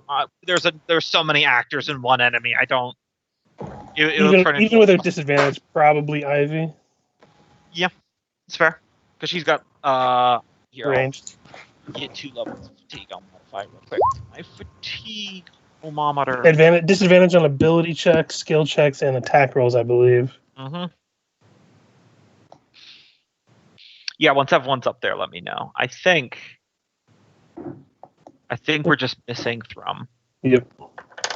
Oh, I didn't press my token. Yep. Can you add me? Sure. You can always just hit the initiative button after you click your token again, and then modify your own. Well, I added you now. Yeah.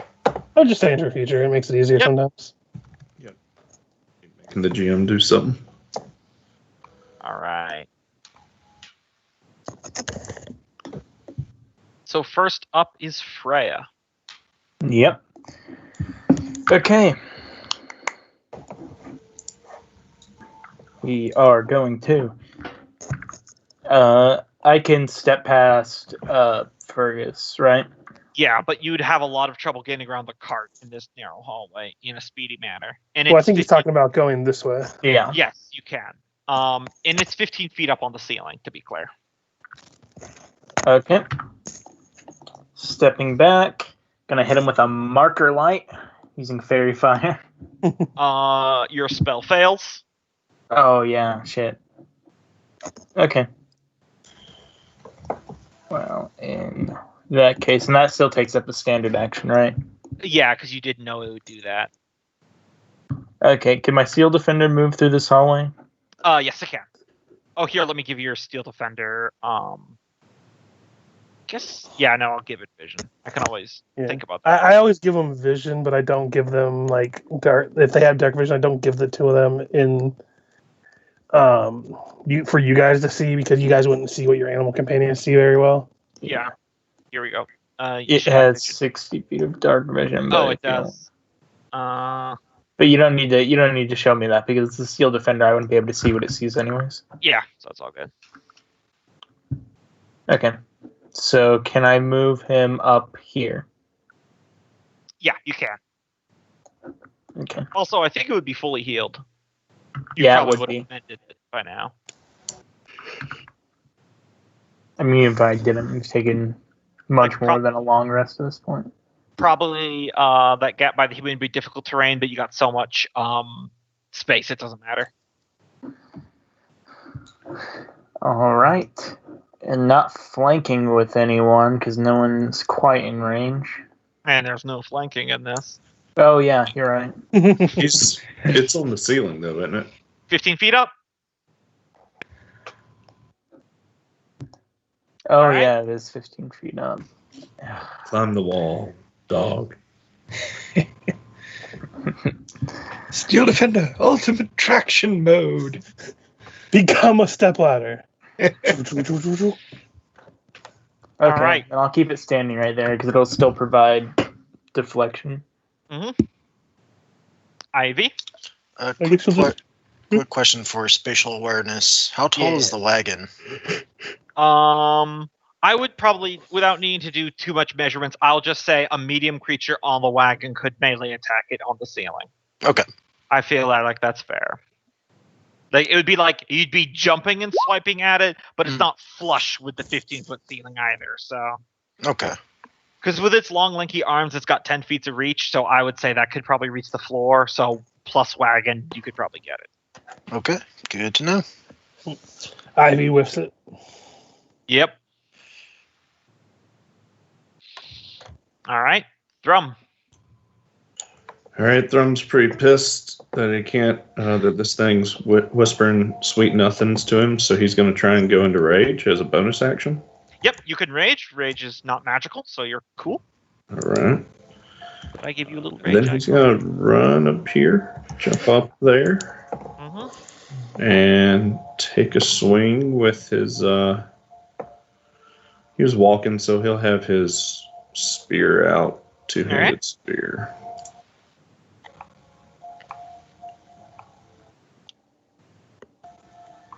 Where the hell is my spear? There it is.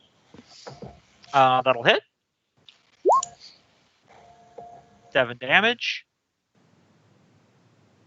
Doesn't seem to hurt it too badly. It scores for full damage, but it's supernaturally durable. That's my way of saying it has a lot of hit points. Whisper to me in my sleep. All right. Taskill. Yeah, well, grabbing my crossbow and loading it and taking a shot because Okay. 10 probably won't hit. It will not. Fergis. I call out to anybody that, like, if they need a ranged weapon, there's a loaded hand crossbow on my hip as I pull out my short bow, and I'm going to fire a shot. Okay.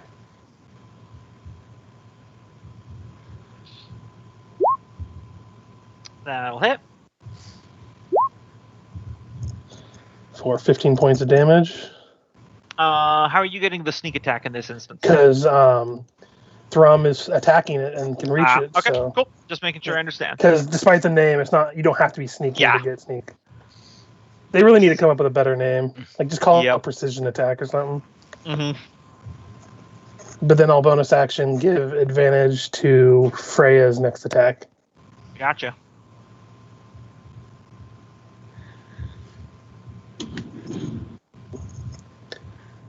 That'll be it. All right. All right. Let's see here. It will. It's its turn. I'll say it's since Thrum is within reach, it is going to attack. So first, it'll get 2 claw attacks. 16. That meets it. All right. So you take 10 slashing, 6 psychic damage. Ooh, I guess his DR only lowers the slashing. Only lowers the slashing. Psychic just slices right through. 15. The second claw will miss, I assume. Yep. All right. And then it will take an attack of opportunity from you, Thrum, as it scampers. Hold on, let me put it to the front here. He's going to try and grab it if he can reach it. I don't think you can do that as an AOO. Okay.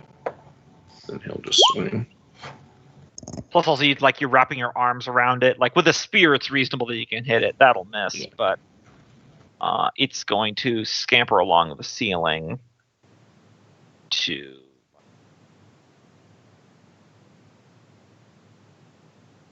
I know the stacking is odd, but...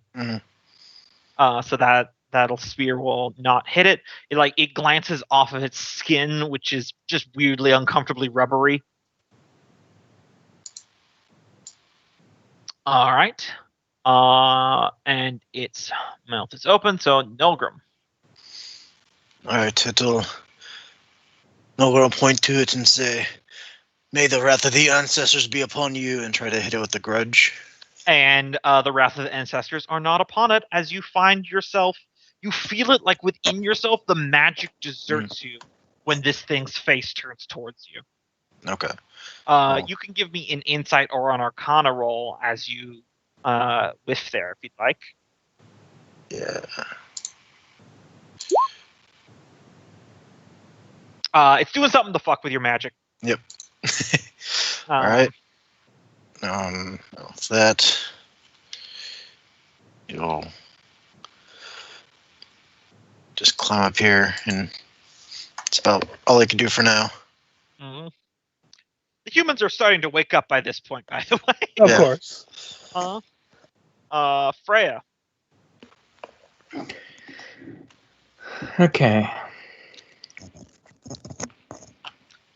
Full warning, before you do anything, your Steel Defender cannot move or take any actions right now. Okay. Then we are going to Gloomstalker.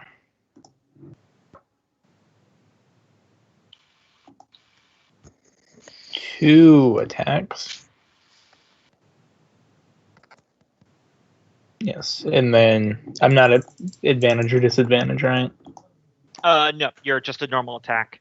You don't get. You have advantage because I gave you advantage. Oh right. Oh yeah. Then roll again. Yeah, for the first attack you have, you get advantage. So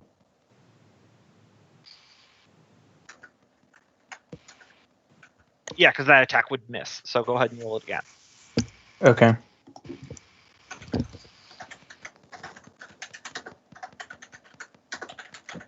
That one will hit. and I think you had multi-attack, don't you? Like I think you're the only one that does. Mhm. Yep.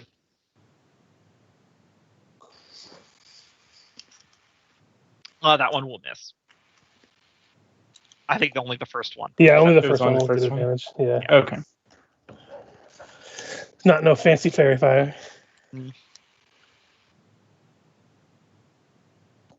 Well, then that's Uh, 8 damage. Yep. Well, technically 7 because currently the +1 part of your crossbow isn't working. Anti-magic field. Woo! Yeah. So, Ivy. Probably a short bow attack if she disengages and tries to run away. Mhm. 11 will probably miss. Yep, that'll miss. And crawling, I can imagine she can go under the cart and get to here. Yeah. And that'll be her action.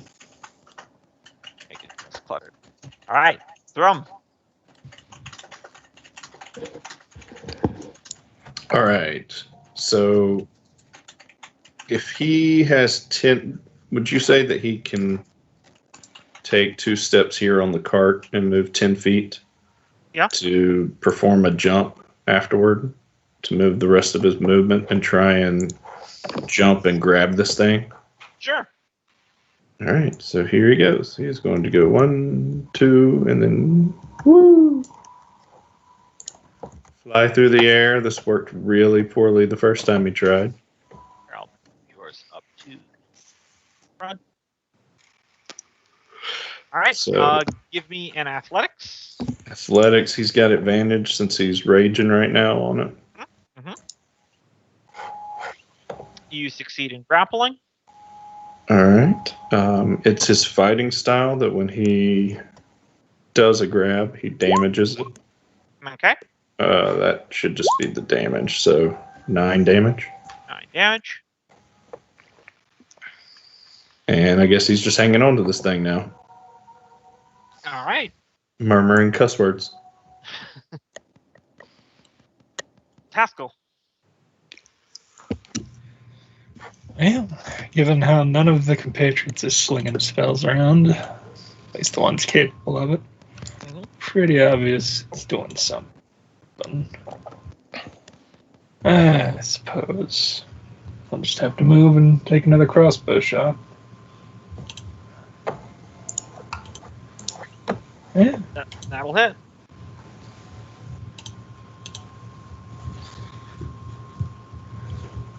Okay. Fergis. I'm gonna move to up to here because I imagine it takes a little bit extra movement to get on top of the cart. Outside difficult terrain, yeah. Yeah, so 20 feet would be my movement. Gonna go ahead and fire at the thing. Mhm. 18 That'll hit.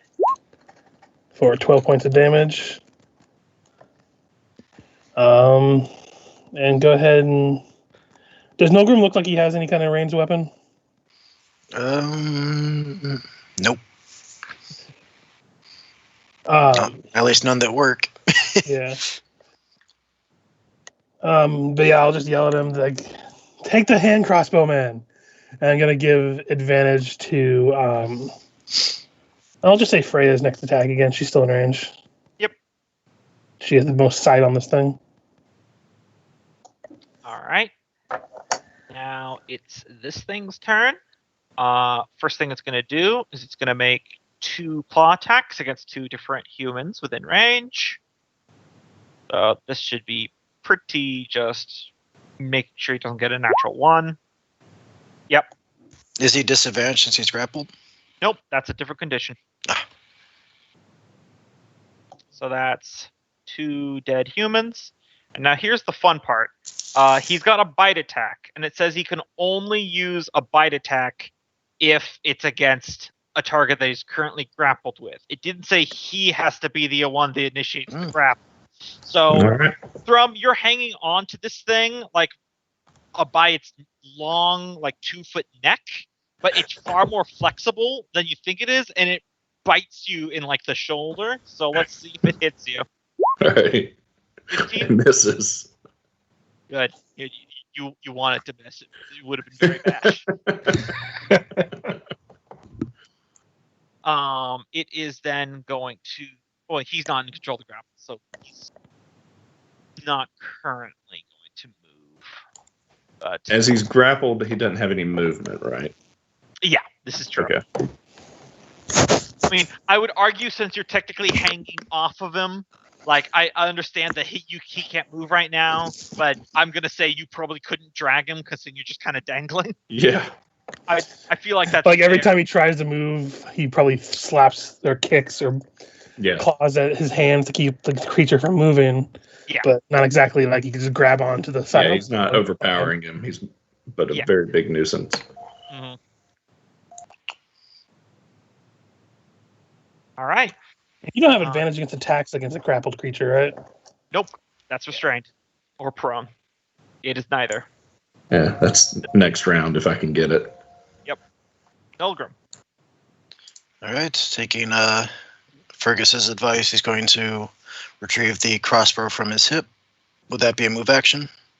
That's your object interaction because he's right next to me. Okay. And then take a shot at the monster. All right. That will be a +5.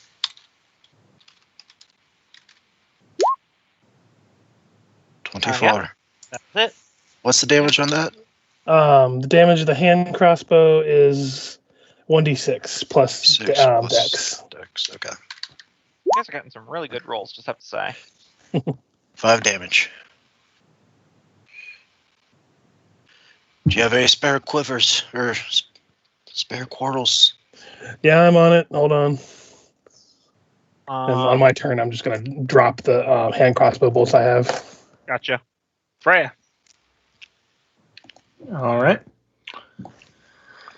Second You have verse name is the advantage on the- first. Nolgrim will tell the humans to run for it. My steel defender Down move there. this round. Your steel defender still cannot move. Okay. Then attacking with the crossbow again. You can always give me an Arcana if you want to figure out why that is. I kind of know why, but I don't want to metagame it. My character would not know shit. I mean, there is such a thing as like an adventurer's instinct here. You know, I mean, I'll roll just to see if I. I'd say you could do an insight. Yeah, I'll do an inside my turn. Okay. Anyways, what I'm doing will be the same. Yep. 2 hits from the Gloomstalk. Am I getting advantage, disadvantage from anything? You'll get an advantage on the first attack because of Fergus. 22 That'll hit. for 4 piercing, so 3. And then another one, 21 That'll hit. for 5. Chipping away. All right. Ivy. I'm going to use that rogue ability to forego a move action to try to steady her attack. So she'll just have it at a flat roll. That'll hit. For 12 points of damage. As she manages to probably stop herself from shaking for a minute. Mm-hmm. All right. Thrum. All right, he's gonna try and reach up and pull her arms or legs or whatever's holding the ceiling away and try and perform a shove Okay. to make them essentially drop to the ground. If I remember correctly, a shove is still an opposed. I have a. Yep. It's an opposed strength, I believe. Yep, athletics or what's the other one? Acrobatics. Yeah, the It's- defender can use athletics or acrobatics. Yeah, its strength is definitely higher than its dex. So. Oh, damn. Ooh, shit. Yep. All right. So I guess they go toppling to the ground. Yep. I'm gonna say you're both gonna be prone, just because. Yeah. That's logic. Yeah. But now he gets all of the. He can't move because he's grappled. And now that he's prone or restrained, whatever the shove. What does the shove give? Prone, not restrained. Restrained is way different. No, it's prone. It's moving. All right. So now that he's prone, he can't stand up because he can't move because he's grappled, but he can't take the dodge or disengage action, and he has disadvantage on all attacks. Yep. It's been a long time coming, but it finally paid off. Yep. Did we take any damage for falling? Oh, he would take damage from my grappling. Do that while I quickly look up 5e fall damage. Yeah. So. I thought it was like every 10 feet after the first 10, but if you're only falling 15, I'm not sure. And take 1d for every 10 feet they fall to a maximum of 20d6. Oh. So I think it's just you both take 1d6 damage. Well, he also takes my grappling damage. Yeah. So 12 on that. Are you including your spikes in that? Because you don't have your spikes. No, it's rolling. It's rolling 2 times because I rolled a natural 20 on the wrestle, so we can take that 3 off. Okay. So it'd be 9 damage. You also take 5 damage, Thrum, and then it takes 9. I mean, wouldn't it crit if this is caused by the athletics roll? Technically, this isn't caused by the athletics roll. This is what he gets every round that he's grappling a target. Okay, it's a gotcha. Separate roll from his shove. I was gonna say if it was caused by the athletics roll, I'd argue that he should get it. If it was, I would agree, but it's a different ability. Yep, fair enough. So yeah, it's now prone, landed on top of another human. If I made my crit range 0, would that take away the crit roll on that? I guess. I don't know. Or would it give it to me on every roll? Ask our resident Kenneth. I haven't messed with the 5th edition sheets at all. Yeah, it basically gives it to me on every roll. Yeah, so just don't worry about it then. All right. Taskill. It's on the ground. Yeah, well, seeing as I've no longer got an angle on it, I suppose I'll toss the crossbow on the cart and try and get over and get my axe and shield out. Don't know if that'll be a double move or not, but it's 25 feet plus however much to get over the cart. Yeah, the cart is difficult terrain, so. Yeah, it's a double move. Yep. All right, Fergis. So first I'll do an insight about how it's affecting people's magic. Mm-hmm. Got nothing. Okay. Gonna just look at Nolgrim and be like, new plan. And I'm just gonna dash over. Here, I'll move the dead humans. Do you say you dropped the bolts or no? I did not, because it's on the ground right now, so I'm gonna take advantage of it. Okay. And I'm gonna run over here because I have to use my item interaction to draw my daggers. Ah, gotcha.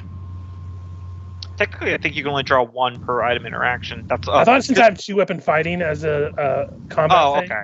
I can draw them both as the same action. Yeah, because I was about to mention that, but if you have 2-weapon fighting. Yeah, I have that so I can get my dex to damage on my offhand as well. Yep. But it also gives the added effect of being able to draw them both at the same time. Yep. Which is good, because otherwise, why the fuck are you 2-weapon fighting? Oh, yeah. So, yeah, gonna get on the opposite side, and since it's prone, I should have advantage on this. Mm-hmm. I go with the stab shroom first.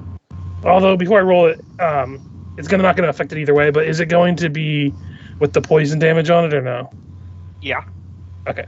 It's not immune to poison. Since it's prone, you get advantage against it. Yeah, I know. Well, I was asking because it's a magical ability, so if I'm stabbing at it, if it's going to negate it, I would just roll my normal dagger. No, you're fine right now. Okay, so that'll be 15 points of damage. and that killed it. Okay, So then. basically, when it falls to the ground, you run over, and its head rolls up to you, and you just plant your dagger through it. Be like, ew, ew, ew, stab. Right. What the hell is it? I'll move you guys back to the map screen. But yeah, definitely rolls all around to see if anyone can identify what this thing is. I'm going to try to calm the crowd of remaining humans. Yeah, give me a general persuasion roll, because they just experienced some casualties here. I'm counting up how many are left. Nolgrim's gonna try bamfing his bat around, see if magic's working again. Yeah, magic's working again. Okay. 15 for the persuasion. Why don't you try at advantage just to see if you can get higher with the help of Tomas? Okay. 22. Yeah, you're managing to get them calm. You're like, it's dead. It's fine. Mm-hmm. We took care of it. In the background, Taskill's giving it a few more whacks in the head with an axe. Yep. It's dead. It's Just dead, a I swear, I poke. promise. No need to be worried. You worry when they come from the underneath. As you're stabbing it, Taskill, because it's technically like making death saving throws, but in a combat like this, it's effectively dead. And you're coup de grace-ing it. You hear one last whispery voice inside your head, Taskill, and it says, "It is among you."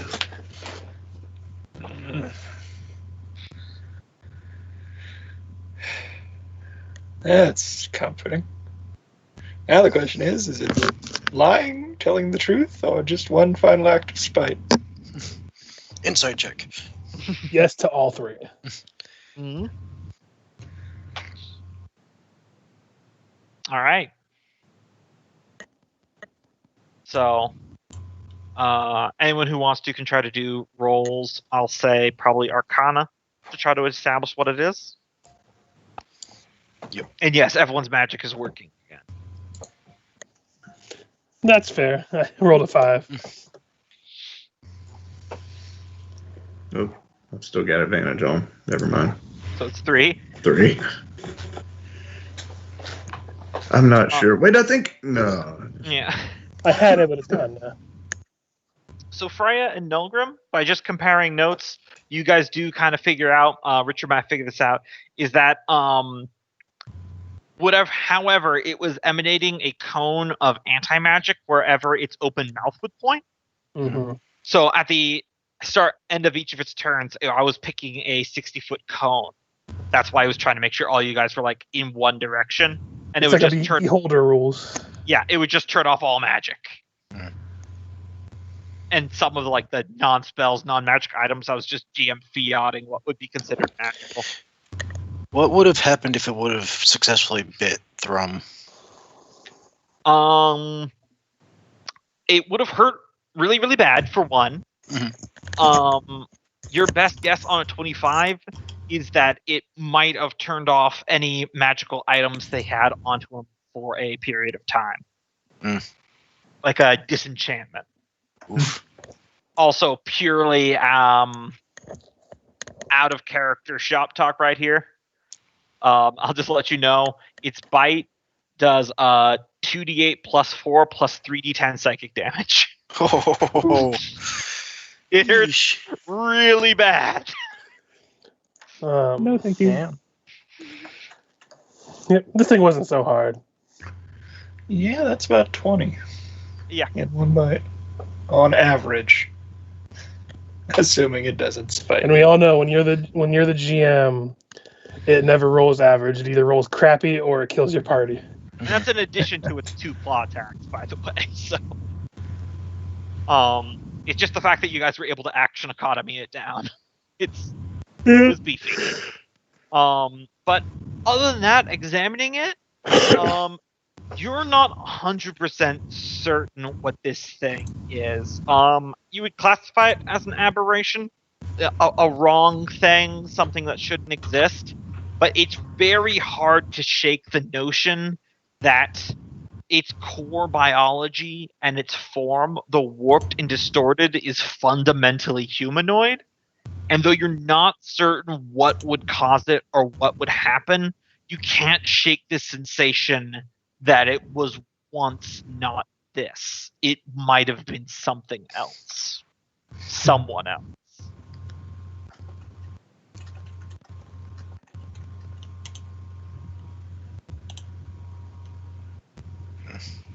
And there's now only 7 humans left, by the way. Well, on the bright side, their supplies will go longer. Yep. I'm doubling their. They were at 7 days, so now they're back up to 14 days.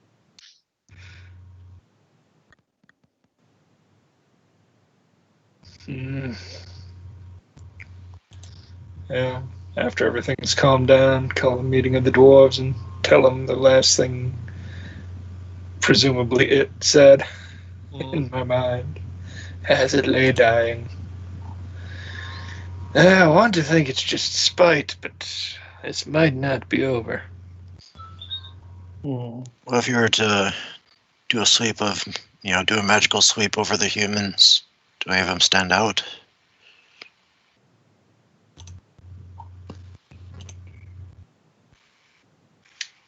It's that's magic prepared. Don't think any of them really stood out the last time. No. By the way, the one that was sitting in the back in the wagon, is she still just sitting back there? She's still alive. Yeah. Her mental faculties are returning a little bit with every passing day. Mm-hmm.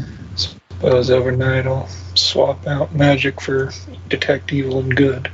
Mm-hmm. Yeah, assuming we get a full night's sleep after that. I'll say yeah. I mean, for anyone who wants to take a full night's sleep after that. Yeah. And the feeling of uneasiness didn't go away with this thing's death, I imagine. No. Didn't you say that the woman who was affected just kept her mouth open the whole time with the blank stare? It was more of like a slack-jawed thing, not like mimicking this thing. Her mouth wasn't open as much as just she was not actively exerting the muscle to keep it closed. And think like Kristen Stewart.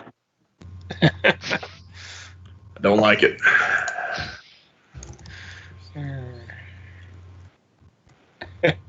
She really is a fine actress. I'm just giving shit.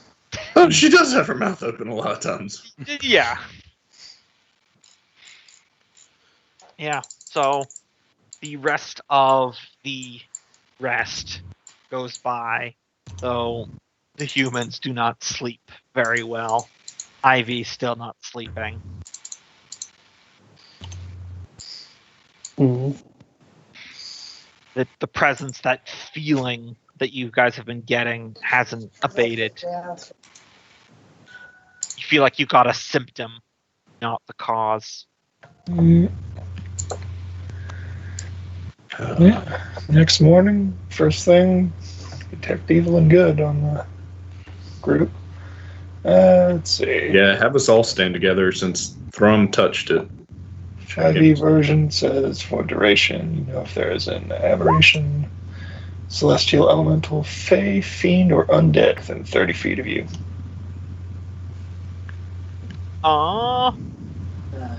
Yes. Oh.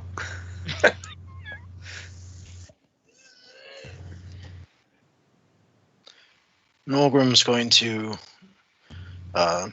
They're all, the dwarves are all aside from the humans, right? Yeah, how far aside then? And I'd be checking the humans too afterwards. Yeah, I figured with your detect good evil. Yeah, just walk 40 feet away and slowly call one person at a time over to you. Mm. And if the feeling leaves, that's the person. No, you see, all we need is a flamethrower, a bunch of petri dishes, some rope, and some chairs. This will work perfectly. Yeah. Do you have an avocado? All right, I don't know what the avocado's in reference to. Nolgrim will say, "Wait there. I'll start escorting some people away bit by bit, and let me know when the one leaves your reach." Okay. Well, just say as well as where the creature is located. Oh, I mean, I imagine it says as well as where if it's located. It's definitely amongst the humans. Mm-hmm. So yeah, no, then go ahead and start peeling them off. Yep, Right, better so- than us. Nolgrim will go up to the caravan leader and just one of the other lackeys and say, "Hey, I got a few orders. I'm kind of worried about what we just fought the other day. Do you mind stepping aside with me?" Give me a wisdom saving throw, Nolgrim.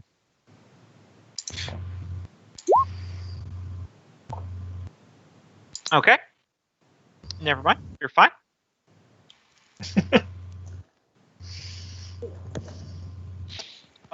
You just talking to Tomas? Tomas and whoever's nearest him.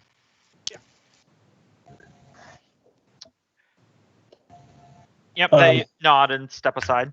Okay. He would lead them probably about 10 feet away from the group or wherever he feels is out of Taskill's reach. 40. You gotta go 40 Yeah. feet. Yeah. Mhm. And then kind of just start talking like, okay, given what we just fought, we really need to stick with the buddy system. I know we've been traveling as a group pretty well, but, you know, this thing messes with one another's minds. He would kind of look over at Taskill, kind of give him an inquiring look. Yeah, should I nod or not? It is still within 30 feet of you. So shake head. No. With that, Thrum would head over to two more humans and say, "Could you two please step over there and listen to Mr. Nolgrim?" Yeah, Nolgrim will say, "Okay, for now, at least, you two are a pair, and wait for the other two to come over." Yep. Now there's just two humans standing, looking very worried and confused. One of them collapses, and the other one catches it and he starts calling out because there was a lady who collapsed, and he seems very worried. As the other two leave the Taskill's range, Mhm. Nolgrim will look to Taskill. It's still within 30 feet of you, Taskill. No. Huh. All right. Now, so I'll use the excuse of like the person that collapsed. Are they inside the group of humans, or were they some of the ones heading over? They were some of the ones that were still within range of Taskill.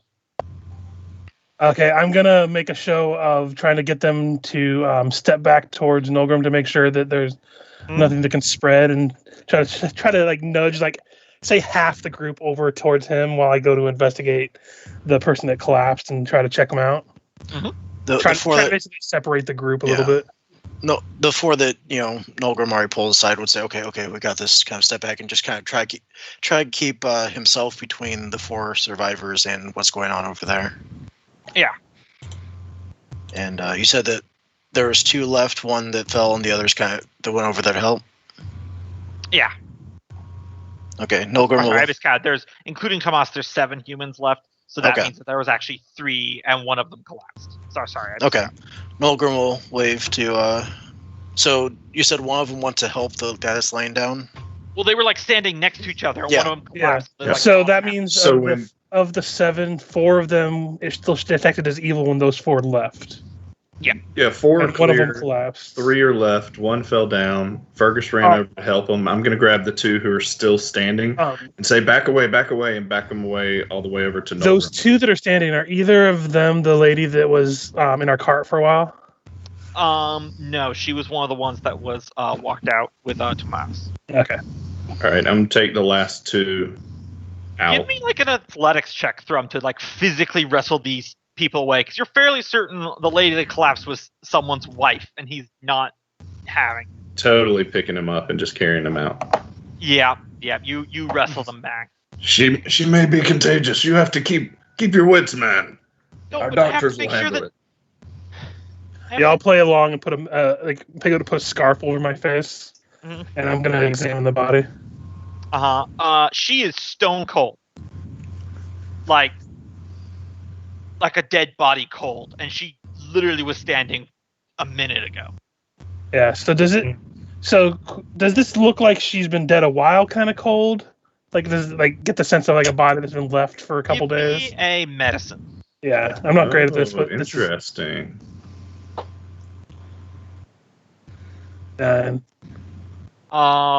You can't determine how long, but it's definitely not like it's definitely more than a day.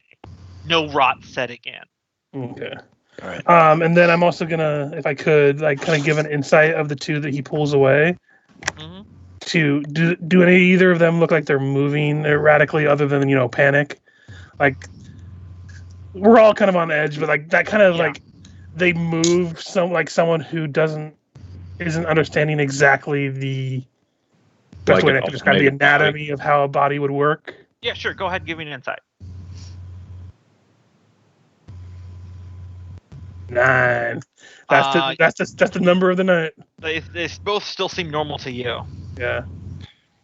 When I drag them both over to Nolgrim and look to Taskill, has the aberration cleared?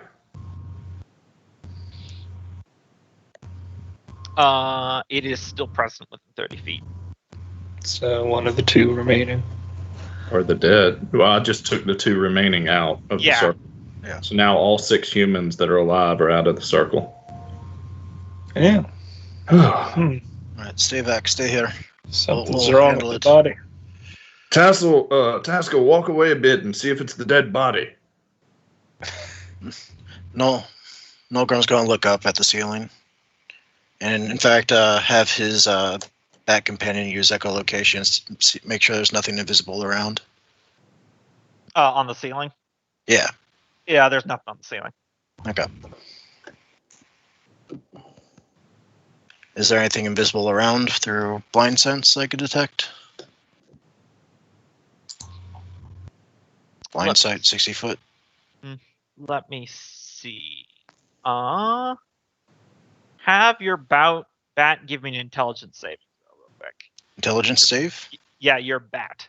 Yeah. Okay. That's Feels like a 1d4.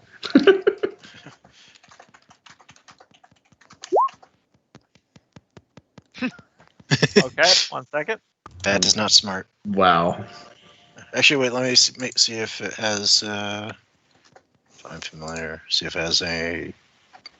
I think it just functions exactly as Yeah. the. Okay. It's immortal is the only real difference. Okay. Wait, I mean the number should be wrong, or no? That's intelligence. You're right. I thought you said wisdom. Yep, no, it's an intelligence saving throw. Yeah, as you like mentally command it to do the circle around, if you're receiving through its eyes, you just immediately shoot back to yourself as it just swoops down, goes limp, and plops to the ground. Shit. Y'all said it could do a cone of anti-magic with its mouth, right? Yeah, but the bat's just like still. He's still connected to it magically. Nolgrim will try to bamf it out. Yeah, it Okay. bounces. Okay. Taskill, the evil presence goes away. Hmm. It was. It's the bat. That's Brilliant. Was that after he moved away out of the reach of the sleeping woman, or the person that fell down? No, it's just he was standing in the exact same spot when you sent your bat around. It was there, and then it wasn't. Where is the bat laying on the ground? Is it near where the humans were? The bat's gone.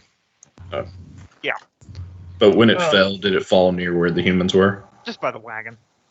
It was just randomly flying around in its moment. I think you're on to something there, Nolgrim. I have a stupid idea I want to try. Taskill, if you can give me some light.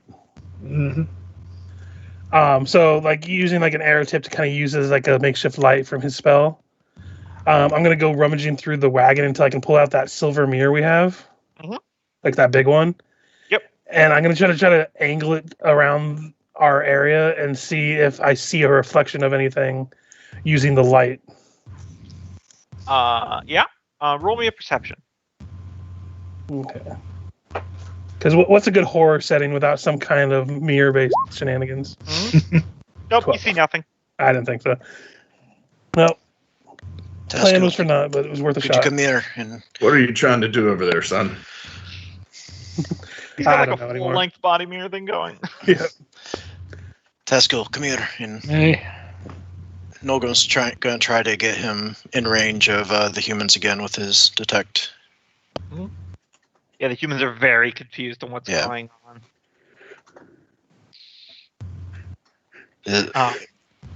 Yeah, nothing. All right. So I tried popping into my bat's vision, and something booted me out. So I bamfed it hey, away. something booted your bat pretty good too. Yeah. Where is it at? Where are you sensing it? No, I can't sense the thing anymore. No. Not since your bat dropped. So once my bat dropped, it vanished. The entity vanished. So it would seem. It's definitely the bat. I think Fergus is onto something. The bat. No. Wait. Try bringing it back and see what happens. Wait.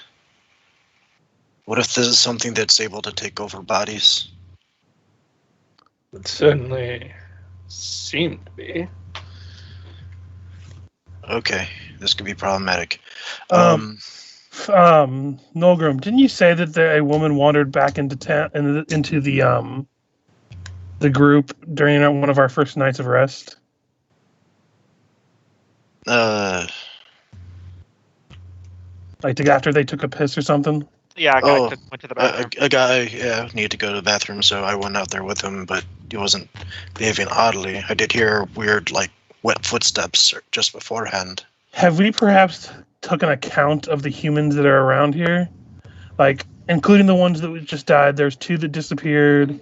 One body was left from the creature that attacked us, and he killed another 2. That's 4 bodies that are unaccounted for. There was another one that dropped dead. That's 5. Well, if we're not detecting it now, there's a chance the entity is wherever I put my bat, which is in another dimension right now. I was thinking that one of those things was invisible on the ceiling, and when he saw your bat flying around, he shot him with his... It was a motorcycle. He shot him Garbage with that. truck! He used Crashed that through the anti-magic wall. field and then slipped away as soon as he knew we were looking for him. When will these people learn not to play card games? Well, what I'm saying is, right now, if it was within the bat's, mind or possessing the bat, it is currently stuck in a pocket dimension until I want to bring it back. So out of curiosity, for my sake, Gombo, looking at the amount of humans that are alive and how many we know have died, did the number add up for when we first met them?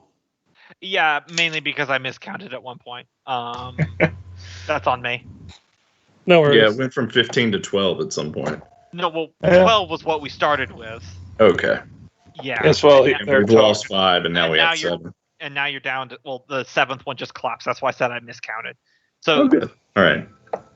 Guess while they're talking, I'm looking imagine one extra human was killed by the monster thing, and then the count's right. for holes near the body. Because, Yeah, Oh, you're someone- inspecting the body that collapsed? no, looking around it for holes that something could have crawled into. Because I would assume I know the spell can be blocked by stone and other Yeah. stuff. I mean, if it was a moving thing, it could have just moved out of range down either direction of the tunnel. Yeah, but you didn't say it felt like it was moving away. It said disappeared. It's very fast. Yeah. So it could be either way. Could be a magical teleport. Right now, I'm pretty convinced that this thing is jumps your from body bat? to body, and I think it's in my bat, and I think I also don't think it's the same thing that we encountered before. no, I As don't think so. You say that they're talking about the anti-cone of magic. That means his spell, Taskill's spell, would have failed when they were scanning for this evil presence. I don't know if it just opened its mouth just to hit the bat. I don't know where Taskill was standing. Mm. I don't like this. Let's keep moving. We can't really just stay here. Yeah, Right. I'll just keep the bat away, and Just keep on grinding. It makes the axe sharper. but before we rest, if You Taskill, guys haven't moved at all today yet. Yeah, we just woke up, right? so Yep. so we'll travel, see if any more weirdness occurs, and if at the end of the day, Taskill, you don't mind using that spell again, just to make sure we're clear before we call to rest. Aye. Sounds like a plan. Also, I don't think anyone should be away from the group more without at least a couple buddies. Even if they have to take a shit by themselves, we're gonna have to have a couple people stare at them the entire time. I already told them to do the buddy system. Young Fergus, I think that should apply to you as well. No more slinking off into the dark ahead of the group. That's okay. I don't really want to go too far from the group at the moment anyway, because it seems like a bad idea. Yeah. It could infect any one of us, and the quicker we figure it out, the better.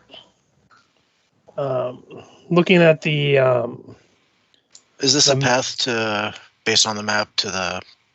looks like another one person path. Oh. Looks like. Yeah, it's Gotcha. another one person, like,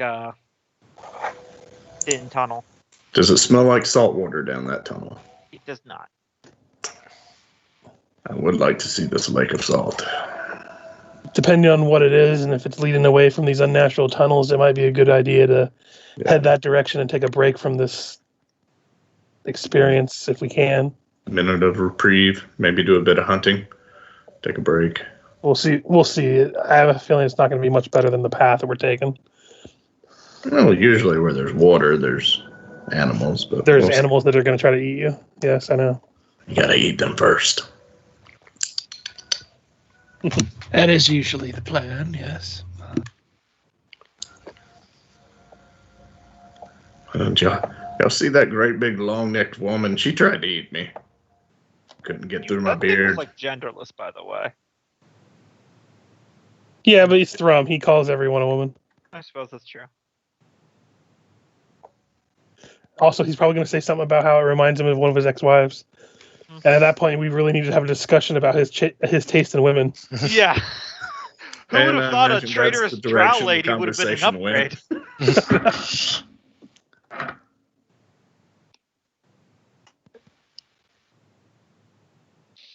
All right. So, other than the usual uncomfortableness factor of this cave, this day doesn't have a lot of problems. You're settling in for the night. Are you altering your watches or anything? Taskill, hit the group again. Yeah.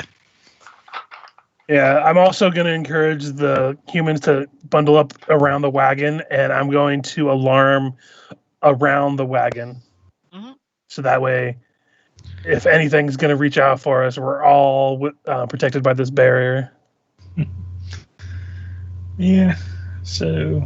Except for if it comes above us, so we're going to have to watch for that, but, you know. Yep. Another detection. I'm guessing it doesn't turn anything up. Nope, nothing. I say we keep on with it, though. One in the morning, one in the evening. Aye.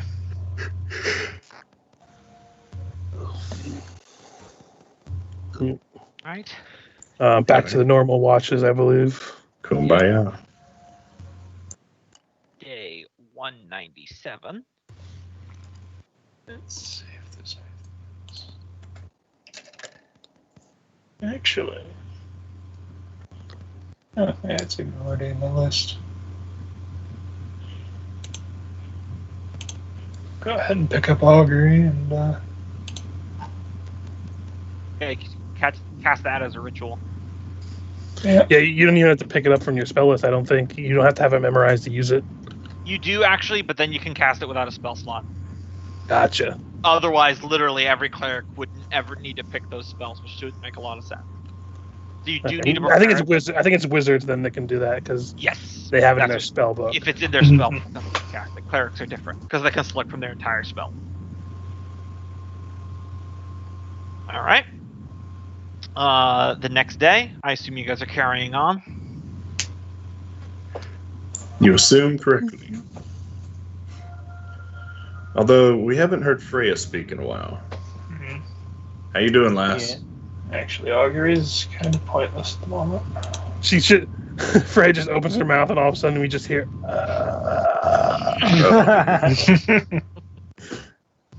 Well, this isn't my domain of expertise. Well, I just wanted to make sure you're fine. I work If with I can't machines. slap a This gun is on the like side the of it. opposite of that. If I can't slap a gun on the side of it, I don't care.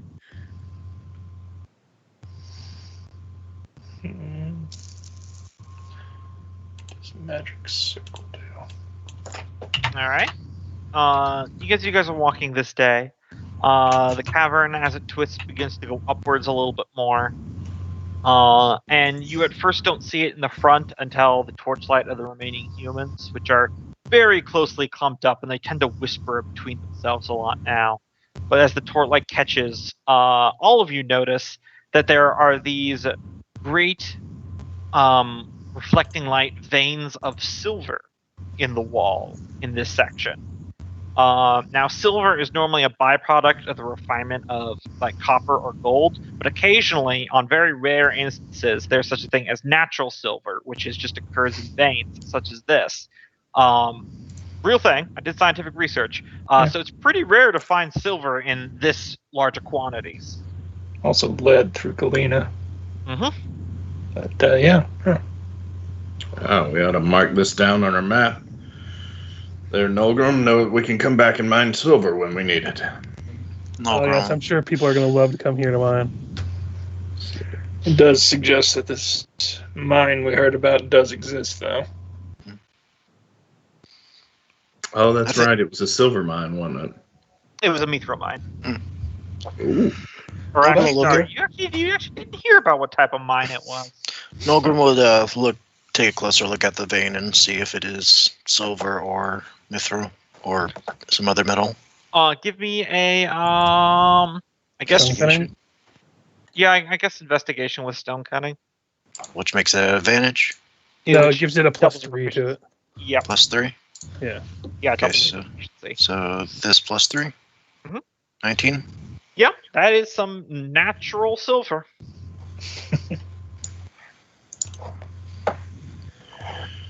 Well, mark it down and let's keep on moving, boys.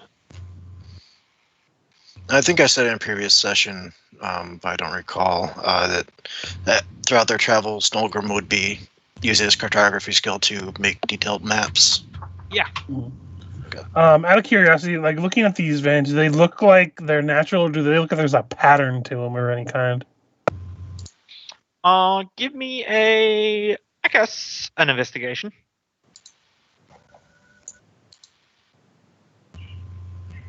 Would this be with stone cutting? Yeah. So plus 3 to that, so 26. It's mostly natural. The natural kind of strangeness of how this tunnel forms makes you feel like something's off, but the pattern seems a lot more random than everything else in this tunnel. It makes you feel like it is natural, like something natural that ran into something that might not be. Gotcha. Hmm.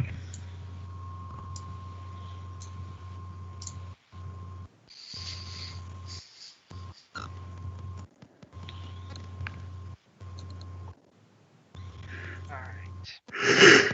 Well, You- tally ho. Yep. So you continuing your like nightly scans and stuff like that? Mm-hmm. Alright.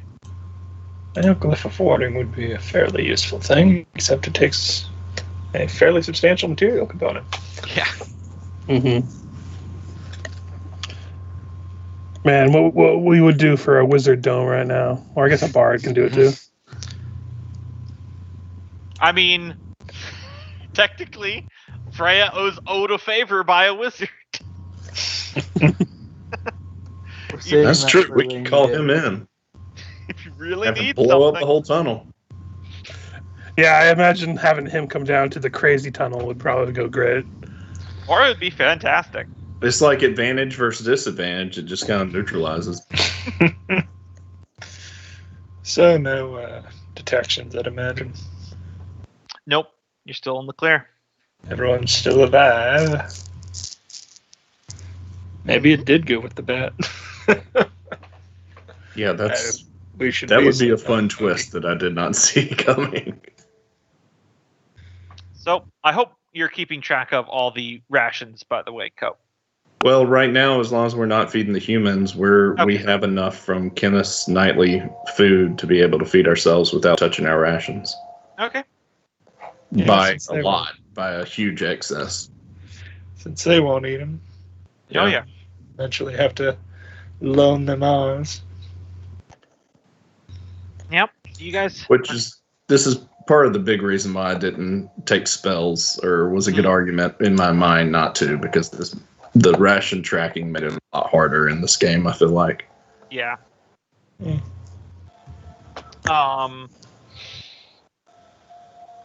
Yeah.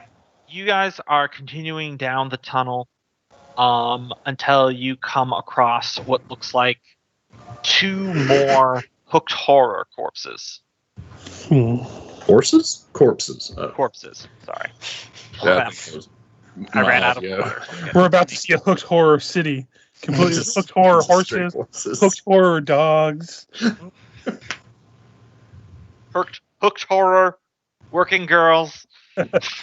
Oh, no. I knew what you were trying to say there. And you changed it.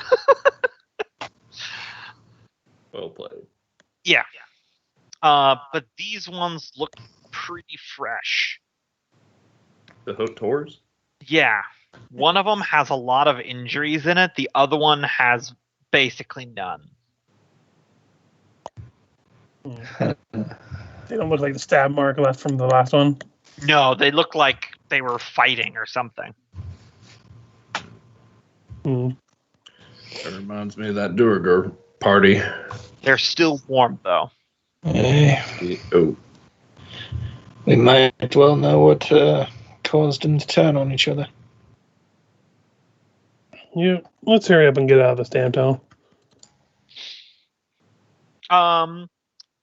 Let's see. Taskill, can you give me an intelligence saving throw real quick? Not my best, but... Okay. So you guys are continuing down the tunnel? Alright. Can we do perceptions on each other to see if anybody's standing out as acting weird? Insight? Sure. Insight? Yeah, insight's like the sense motive equivalent. Alright, he's gonna look around at folks. Okay. Yeah. I did say I'd do that before, so can I roll as well? Yeah, sure. Absolutely. Everyone who wants to.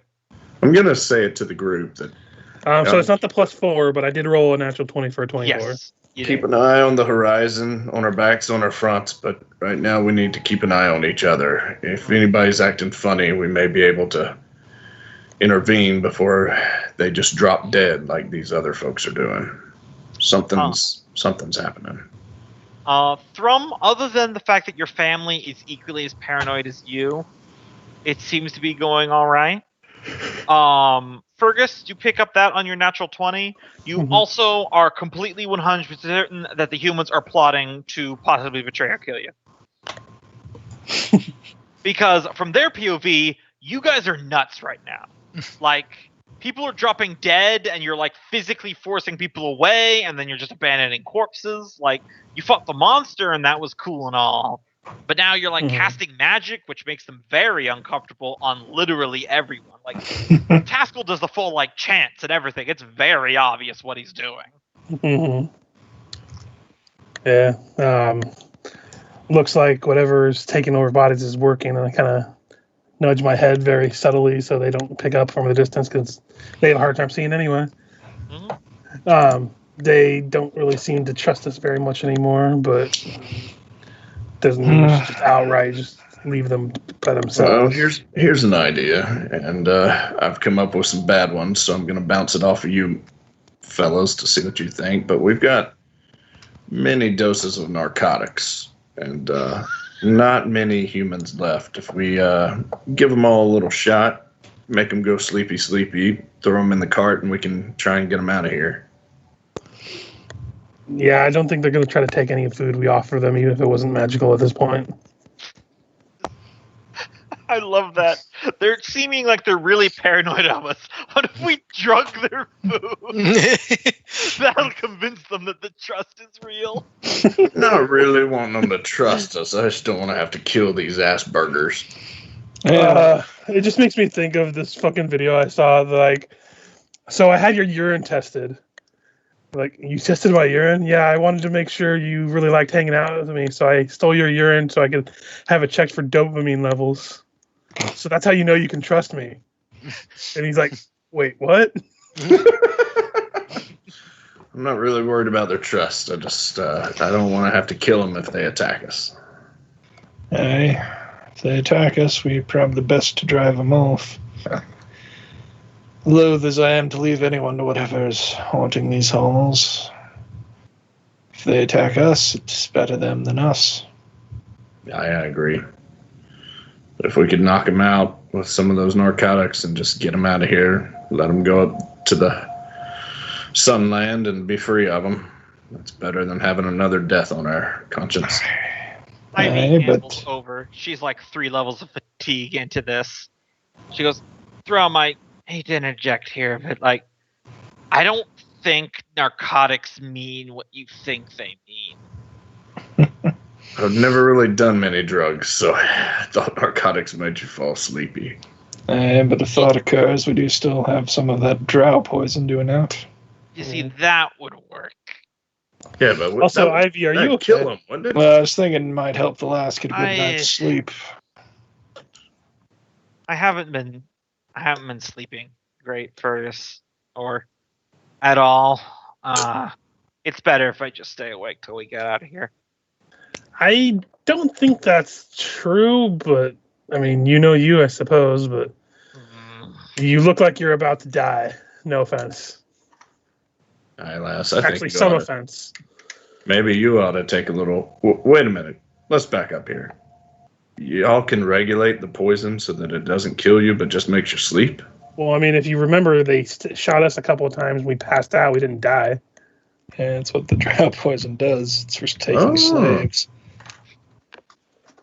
Yeah, out of character. I totally forgot what it does. That's not a bad idea to go visit. Ivy, would it be possible for you to sleep while we're traveling in the cart, so that way there's people all around awake? So she's just shaking her head. No, it's not you. It's just, trust me, I'm fine. Fine. Well, don't push yourself too hard. So we've got a lot of pushing to do through these tunnels. It's better than the alternative. I'm gonna roll an insight to see if I get any sense she's holding back anything. By the way. Yeah, sure. 13. That succeeds purely because you of everyone else knows the context the best. Is earlier when she started traveling with you guys, you noticed that she was thrashing her sleep a lot. She was experiencing some really vivid nightmares. She's done it a couple more times since then that I haven't brought up. Kind of like how technically Nolgrim has that vision about the fall of Dammerhall every so often, but it's the same thing repeating. So I just kind of filtered it to the background. Yeah, we're all a little crazy. Yeah, you feel like it might be connected to that, that the reason why she's not sleeping isn't because she's paranoid about if she goes to sleep as much as that the night terrors are somehow stronger. And it's either preventing her from going to sleep or the scariness out here is preferable to that. Okay. So I wouldn't push her anymore then. And I think we need to tell them what's up. Tell who? The humans. Not back towards the humans. So, at the next They haven't figured it out by this point. I don't know if their little brains can comprehend. Maybe we start with Tomas and see if he thinks the rest of them can handle what's happening. He seems like probably the most sense on his shoulders. Well, should I prepare some of this boar meat we have left over with the poison just in case? No. No. All right. But the option is on the table. Yes. Drug the people with drow poison after they were captured by the drow, probably with using said poison. Plus, I think it's an injury, not a ingestion poison. 16 doses. Because you can digest venom, but if it gets in your blood veins. Oh, is this a... Yeah, it's an injury poison. I've never played a poison character. I knew nothing about those rules. I will let you know this, is that if in a future 5e game, like Riches or something, you want to, it's better in 5th edition than it is in Pathfinder. Like, baseline I may poison... do it just to learn it, because I know nothing about poisons. And yeah. There's two different types of poison stuff that you usually do in 5e. Also, there is a feat that they added in Tasha's called Poisoner, which removes creatures' resistance to poison damage if you're using poison. So that's really, really nice. It's actually really, really bad if we're dwarves. Yes, it is. But once again, I'm not happy that you know that feat. NPCs aren't always built like PCs. This isn't Pathfinder. So I'm just saying is that if you wanted to do a poison-based character, 5th edition actually it isn't sucky. It's fine. Yeah. Pathfinder don't even bother trying. It's literally garbage. It's good for like 2 levels. I did like that change. That was a pretty big change, them being mechanically different from players. Plus, we learned that the poison condition is brutal. It is. Mm-hmm. Yeah, so anyway, that was a slight tangent. So what are you guys going to do before I narrate anymore? Well, when we get to whenever we're camping for the night, as we're splitting Tomas off and explaining things to him. Yep.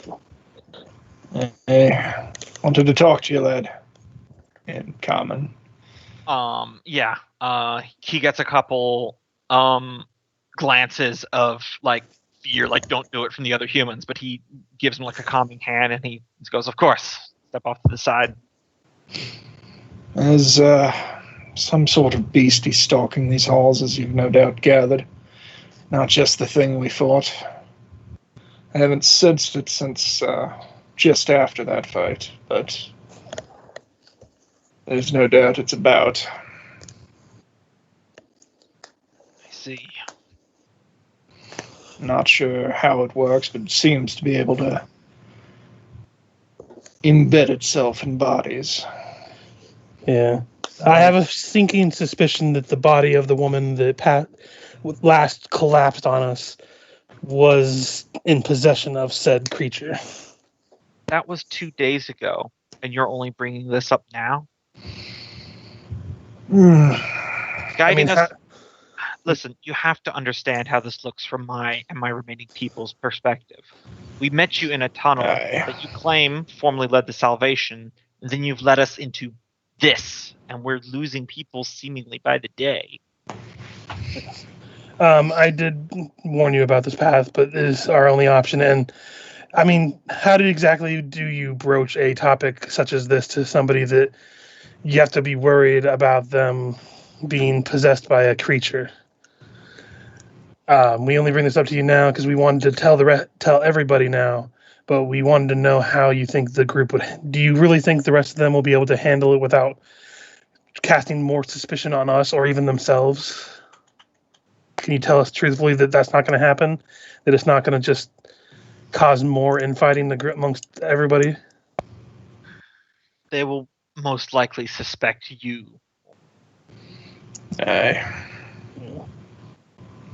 I mean, And- if you're speaking of alien creatures taking over bodies, you are an eclectic assortment. You have sorcery and walking fungi. Mickey just waves. Yeah. You know the condition of you people better than us. Do you think they'd be able to hustle out of here if we tried to press our speed? Put more distance between us and the last contact with whatever it was. Or at this point, would they be more comfortable if they just parted ways from us? You bastards can always leave. If someone give me a persuasion on this guy. Yeah. But I would like basically add like, believe me, I really want to help your people, and we are trying to help your people. It's just this has been a bad experience all around, and we've been going through things that I didn't mean to hit advantage. So 22. These things are new to us, though we've encountered our fair share of oddities since we've spent a better part of half a year underground, and even this seems weird to us. All right. I'll broach the topic of picking up the pace with them tomorrow. I'll have to live with the suspicions from them for now, but I'll try to keep it in check. For now, let's let them get some good night's sleep, and we'll try to move faster, starting on our leg tomorrow. I leave the decision up to you now if you wish to tell them about what we suspect might be happening, but it's not our place to decide for you for there. I understand. All right. Well, I'm going to return to them. And he takes his leave. Yep.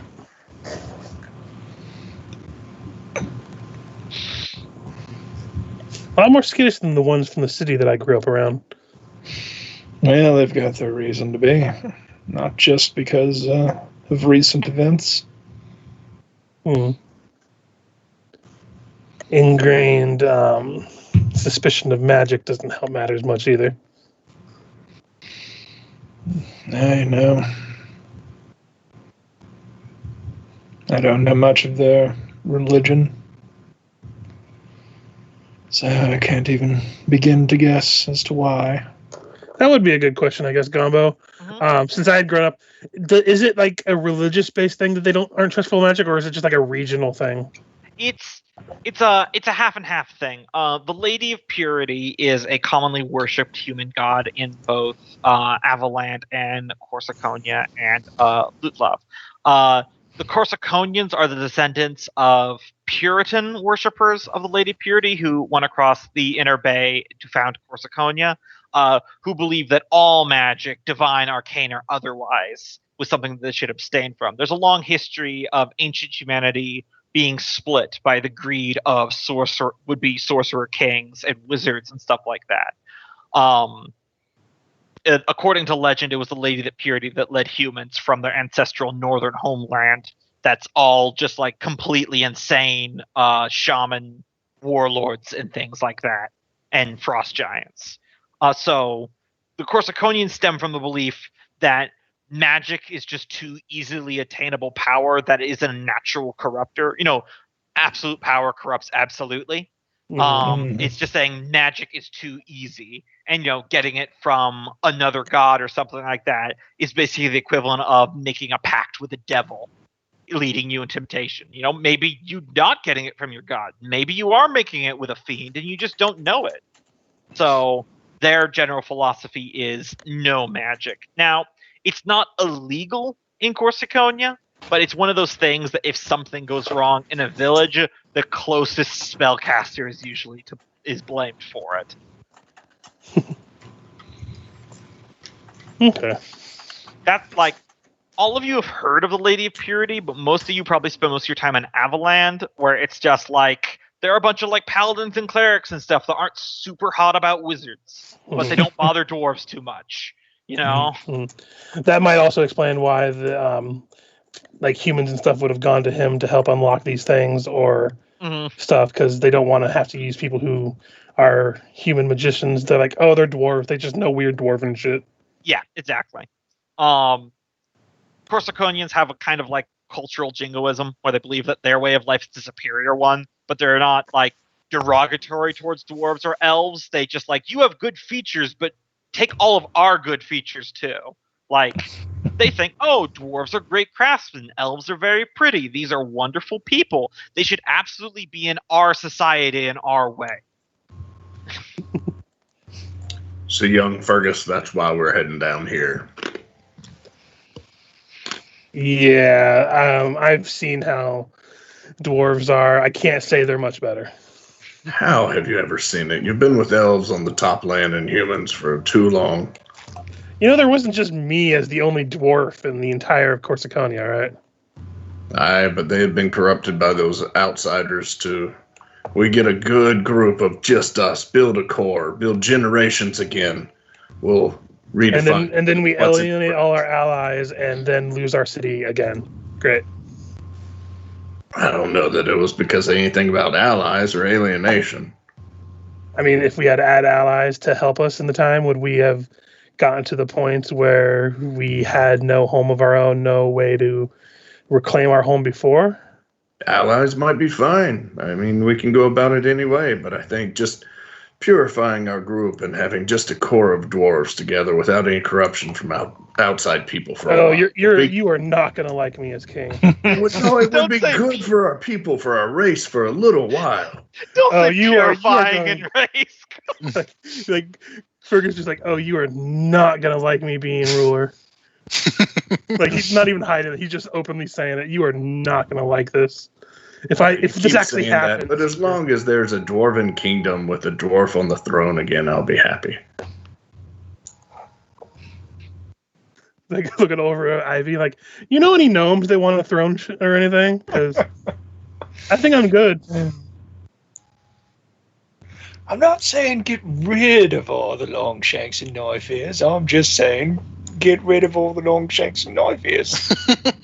I'm not saying that we should get rid of them, but like, what if we put them in like their own like separate community? Like, what if we concentrate them into as long as we just segregate our people from their people?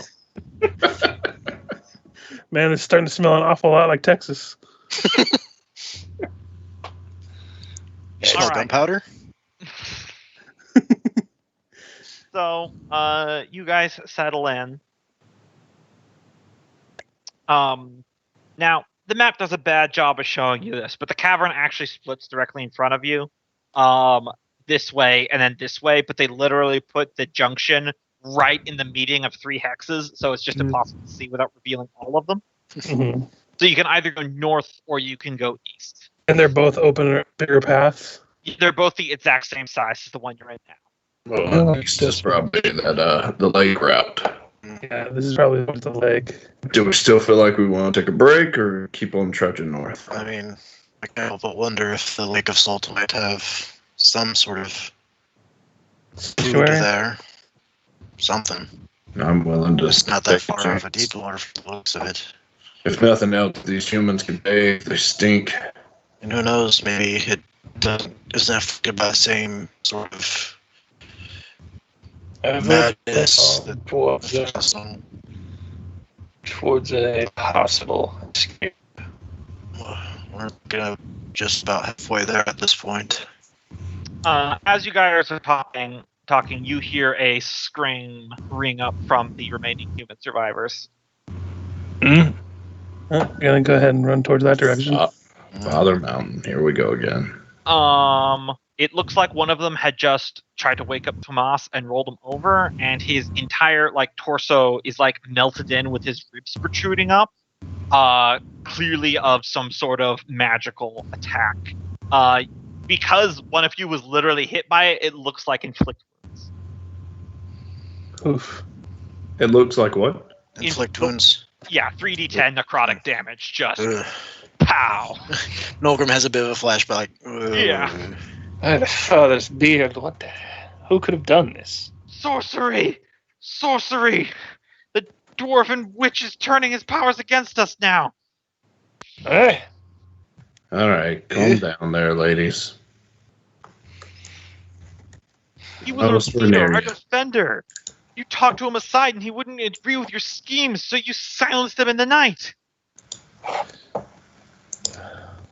I don't know how I would do this in character, so I'm just going to tell you, like, basically what I'm trying to say to him is basically trying to reiterate that not only that when we first met them that we did the first day give them some food from our rations, but we also armed and armored him, as well as tried our best to keep everyone safe, despite the fact that it hasn't been working a whole lot.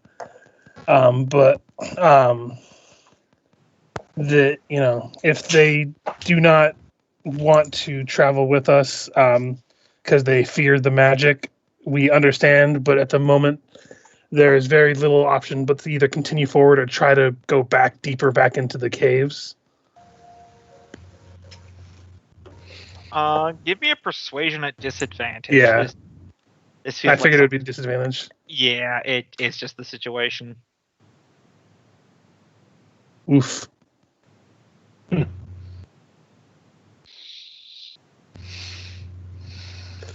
Natural ones happen. The groundlings have led us into their snare trap. We are not fools. We cannot best you in course of arms. We will be parting ways with you here. Take your tunnel, dwarf. We shall take the opposite. May Lady have mercy on your soul for your wickedness. Aye. Best of luck on your travels. So which way do we want to go, guys? Because somehow our load of people has drastically diminished. I would say we go towards the Way of Salt. I'm sure we'll find their bodies on the way back once we backtrack. Aye. You see one of the human refugees grabbing 8 pounds of food before running away. Off of you guys. It's all right, fellas. We've got I plenty. was borderline, just like if they were going to try and attack us, to one last shout down to say that they could take what food they could carry and be gone with it. I got a 5 on their stealth check. That's why I just told you. Yeah, we all just look at him while he's rummaging and just let him go. Careful, that's been blessed by our priests. Ivy's just like leaning on the side of the wagon. She's like, left. No, the other left. Yeah, it's the stuff.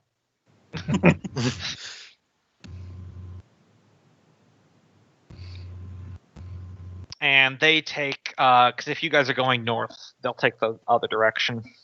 I think we were saying we're going to the Lake of Salt, so I think that'd Okay, be then they're going north then. Yep.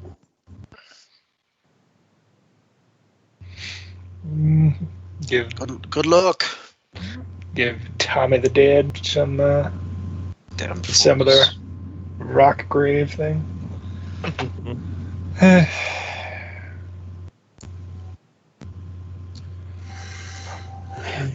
I think we learned a lesson there.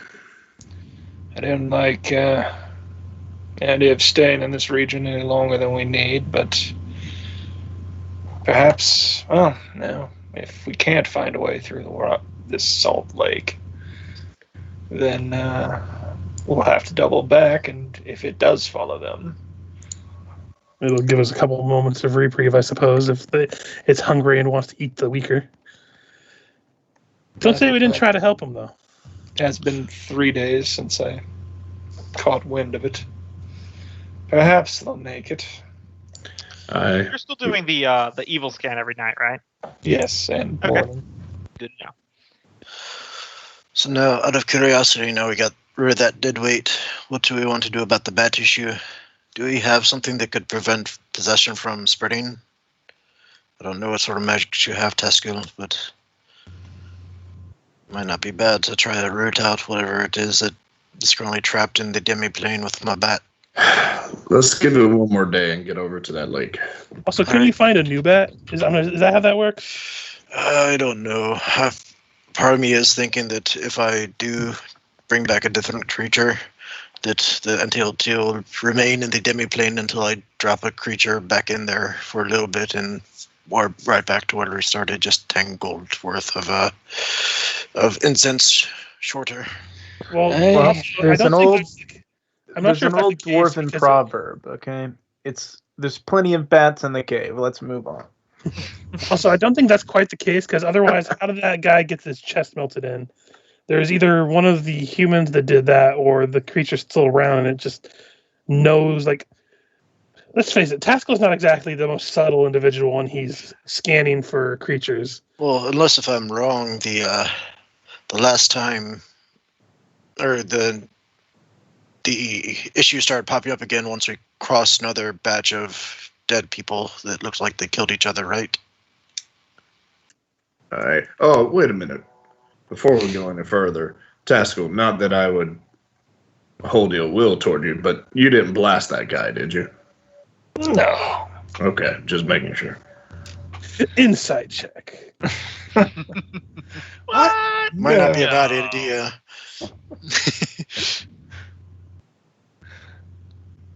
As far as I know, I'm telling the truth. I like that Fergis rolled. Yep, he's telling the truth as far as you can tell. He just does a thing where he kind of looks at Taskill up and down, like, okay.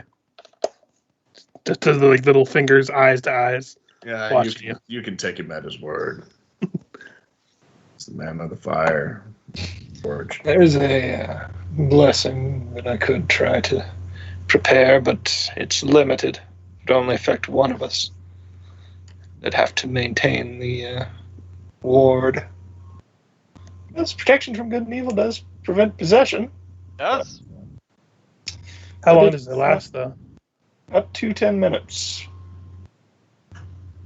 So short-term thing. There is no communal version in 5th edition. Don't you cast it at a higher level and it can affect more targets? Yeah. Maybe. See, my concern is just because we killed. So, my theory is that these, whatever it is possessing creatures is probably tied to those that were slain previously.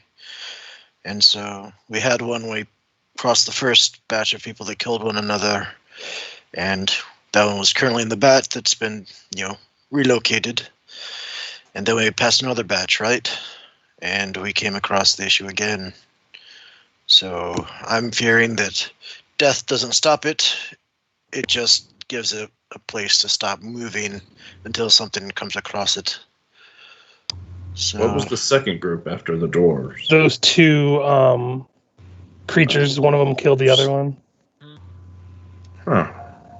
So my theory is... So it's like a spirit that holds and can take over the body. Yes, something like that. So if I can't help but think that the only way I could get my bat back is to kill it and get rid of the entity, or lock the entity in place. And I think the only way we could do that is if we are immune to its ability to jump into us, and we slay the bat, and it's pretty much stuck to wherever we slay the bat. Well, we could put that spell on you, and you could go toe-to-toe with it. It's a bat. I don't think it'll take too much to drop it. Is there anything mundane that is used to ward off possessions that we would know of? Lots of superstitions about it, but it usually varies depending on the creature. One problem with that theory, Nolgrim. Who did that to poor Thomas? Well, like I said, I think we might have picked up another one of those entities when we crossed the second batch of people that killed one another. And so it's either with us, or we're wrong or about with it the being group that in your just bat departed. at all. It could be either way. I just can't help but think that there's some sort of coincidence about how the bat or the entity vanished once I, dismissed my bat. And we were fine for a bit until we crossed another batch of dead people. Well, there's a quick way to figure out if it's in your bat or not. Mm-hmm. Yeah, Sorry to interrupt. It attacked your bat first. It knocked it out of the sky. It knocked it out of the sky when I tried jumping into it. Well, actually, no, I tried jumping into it, then it knocked it out of the sky and pulled me out of its vision, so that leads me to believe that it was possessed by something. And when I dismissed it, it left, and that's why, from what I understand, you stopped sensing it once I dismissed the bat. I So thought I that's could why. try sensing it while you summon your bat. Maybe we could get out of these mazes before you try and summon him again. That's also an option. I'm not opposed to that. Right now it's inert, but I do believe that we came across a second one when we came across the next batch of people that killed one another. It's possible. When there's one of a thing, there's usually more.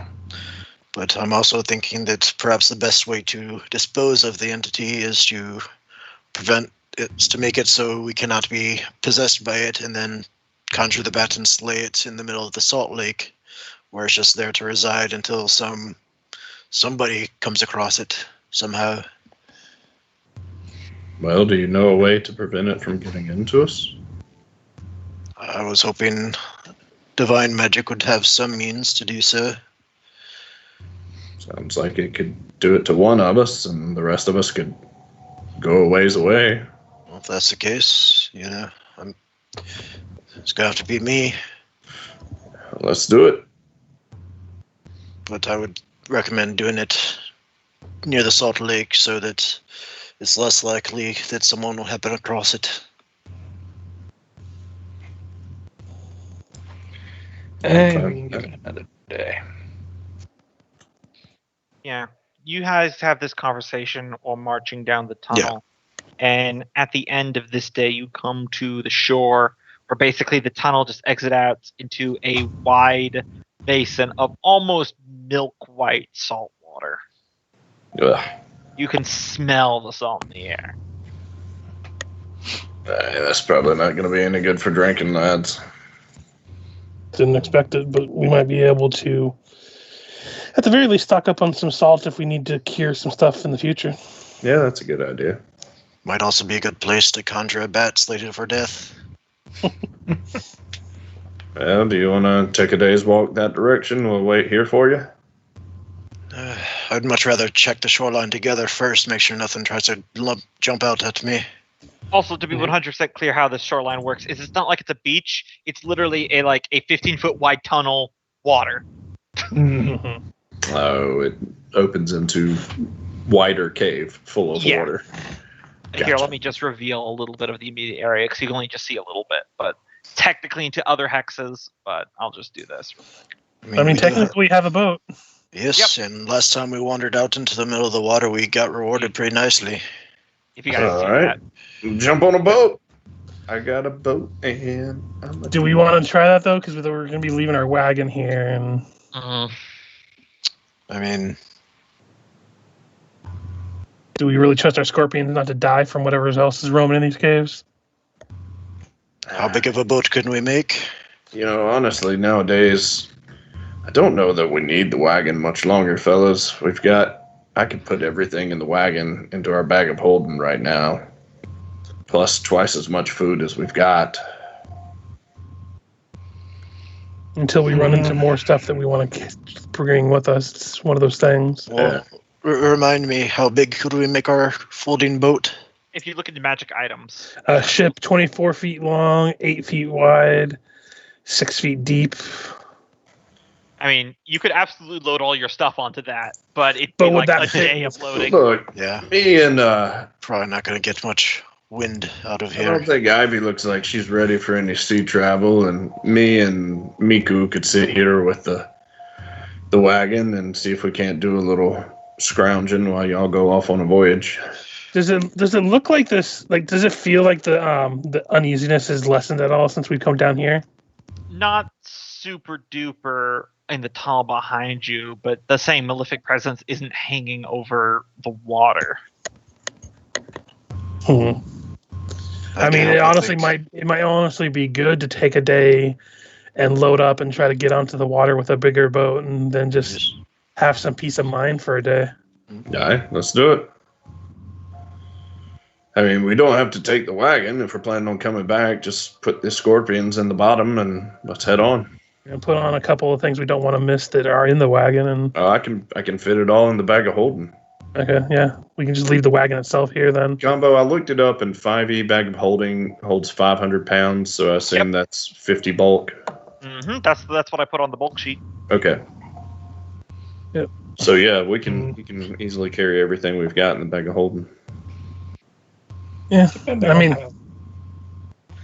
Depending on how the crossbows lay down, some of them have a little thing to like push the quarrel as opposed to just a string. I'm gonna pick up a smallish rock and cast light on it and try and shoot it out towards the water. I can also fire Distance. off for you if you like.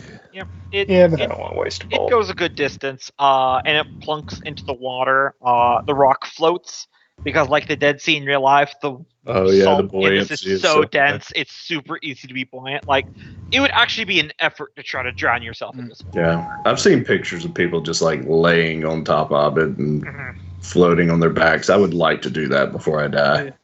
There's a good chance with this much salt that there's not going to probably be much living inside the water, at least. Animals adapt to different environments.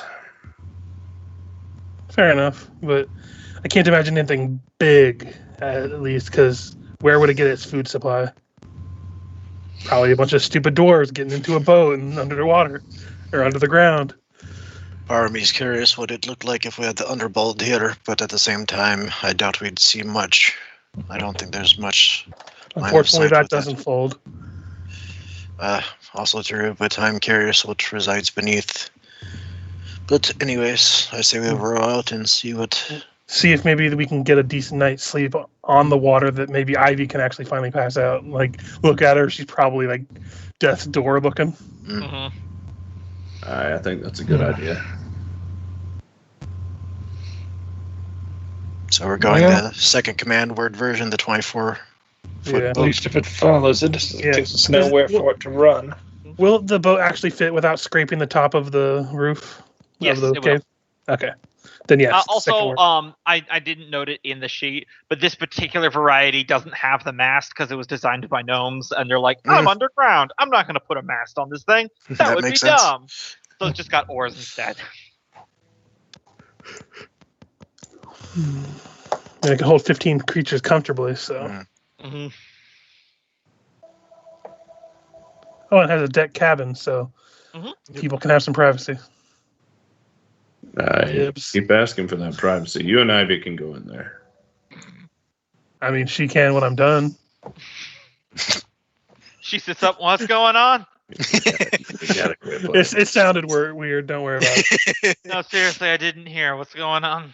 We're going on a boat ride. Yes, and I think... Alright, we're getting out of these tunnels, getting on the ocean, and you can rest for a bit. Yes. All right, so everyone's getting on the big boat. We're gonna coax the scorpions on it. Yep. Yeah, I'm gonna get the scorpions down below. This will be 199. Day 199. I'll just go ahead and reveal the entire Salt Lake because your guys' movement speed would be able to clear all of it within a day because boats are fast. Mm-hmm. Hold on, I did that wrong.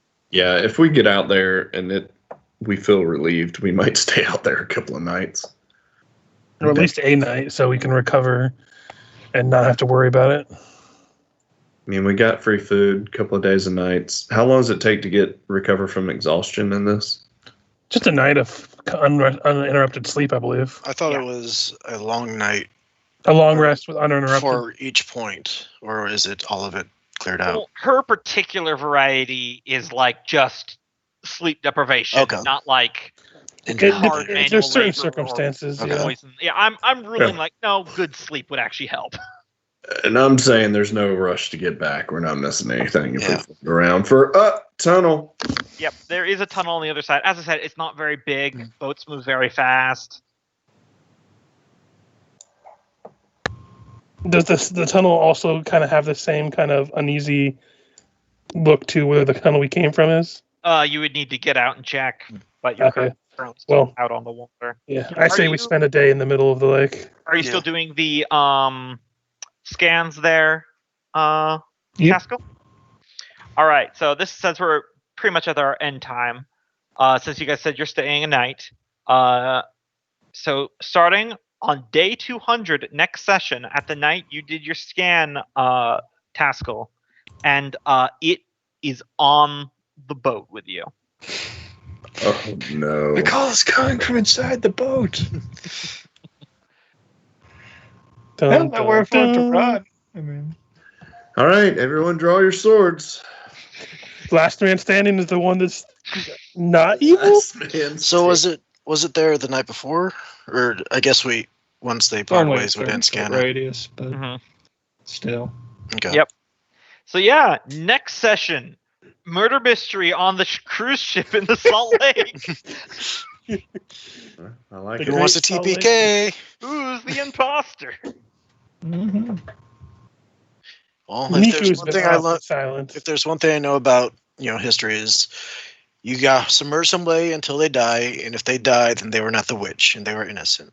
I love it. Hasn't occurred to any of you guys it could be the Scorpion? Didn't even think about that. That's a fair point. Could be them. Could be Miku. Miku hasn't released spores. They'll be the first ones we drown. If you throw it in the water and it floats, then it's a witch. What else floats? All right, let me. A duck. Apparently, a rock. A duck. A very small rock. You guys will be getting the XP for the thing you killed. You're not getting the you just beat the Path of Walking Madness XP yet because you haven't.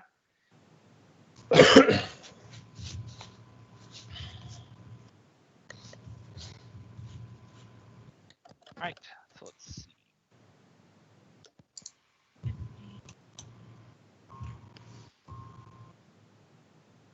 $3,000 XP, so we can be level. You get 2,000 XP.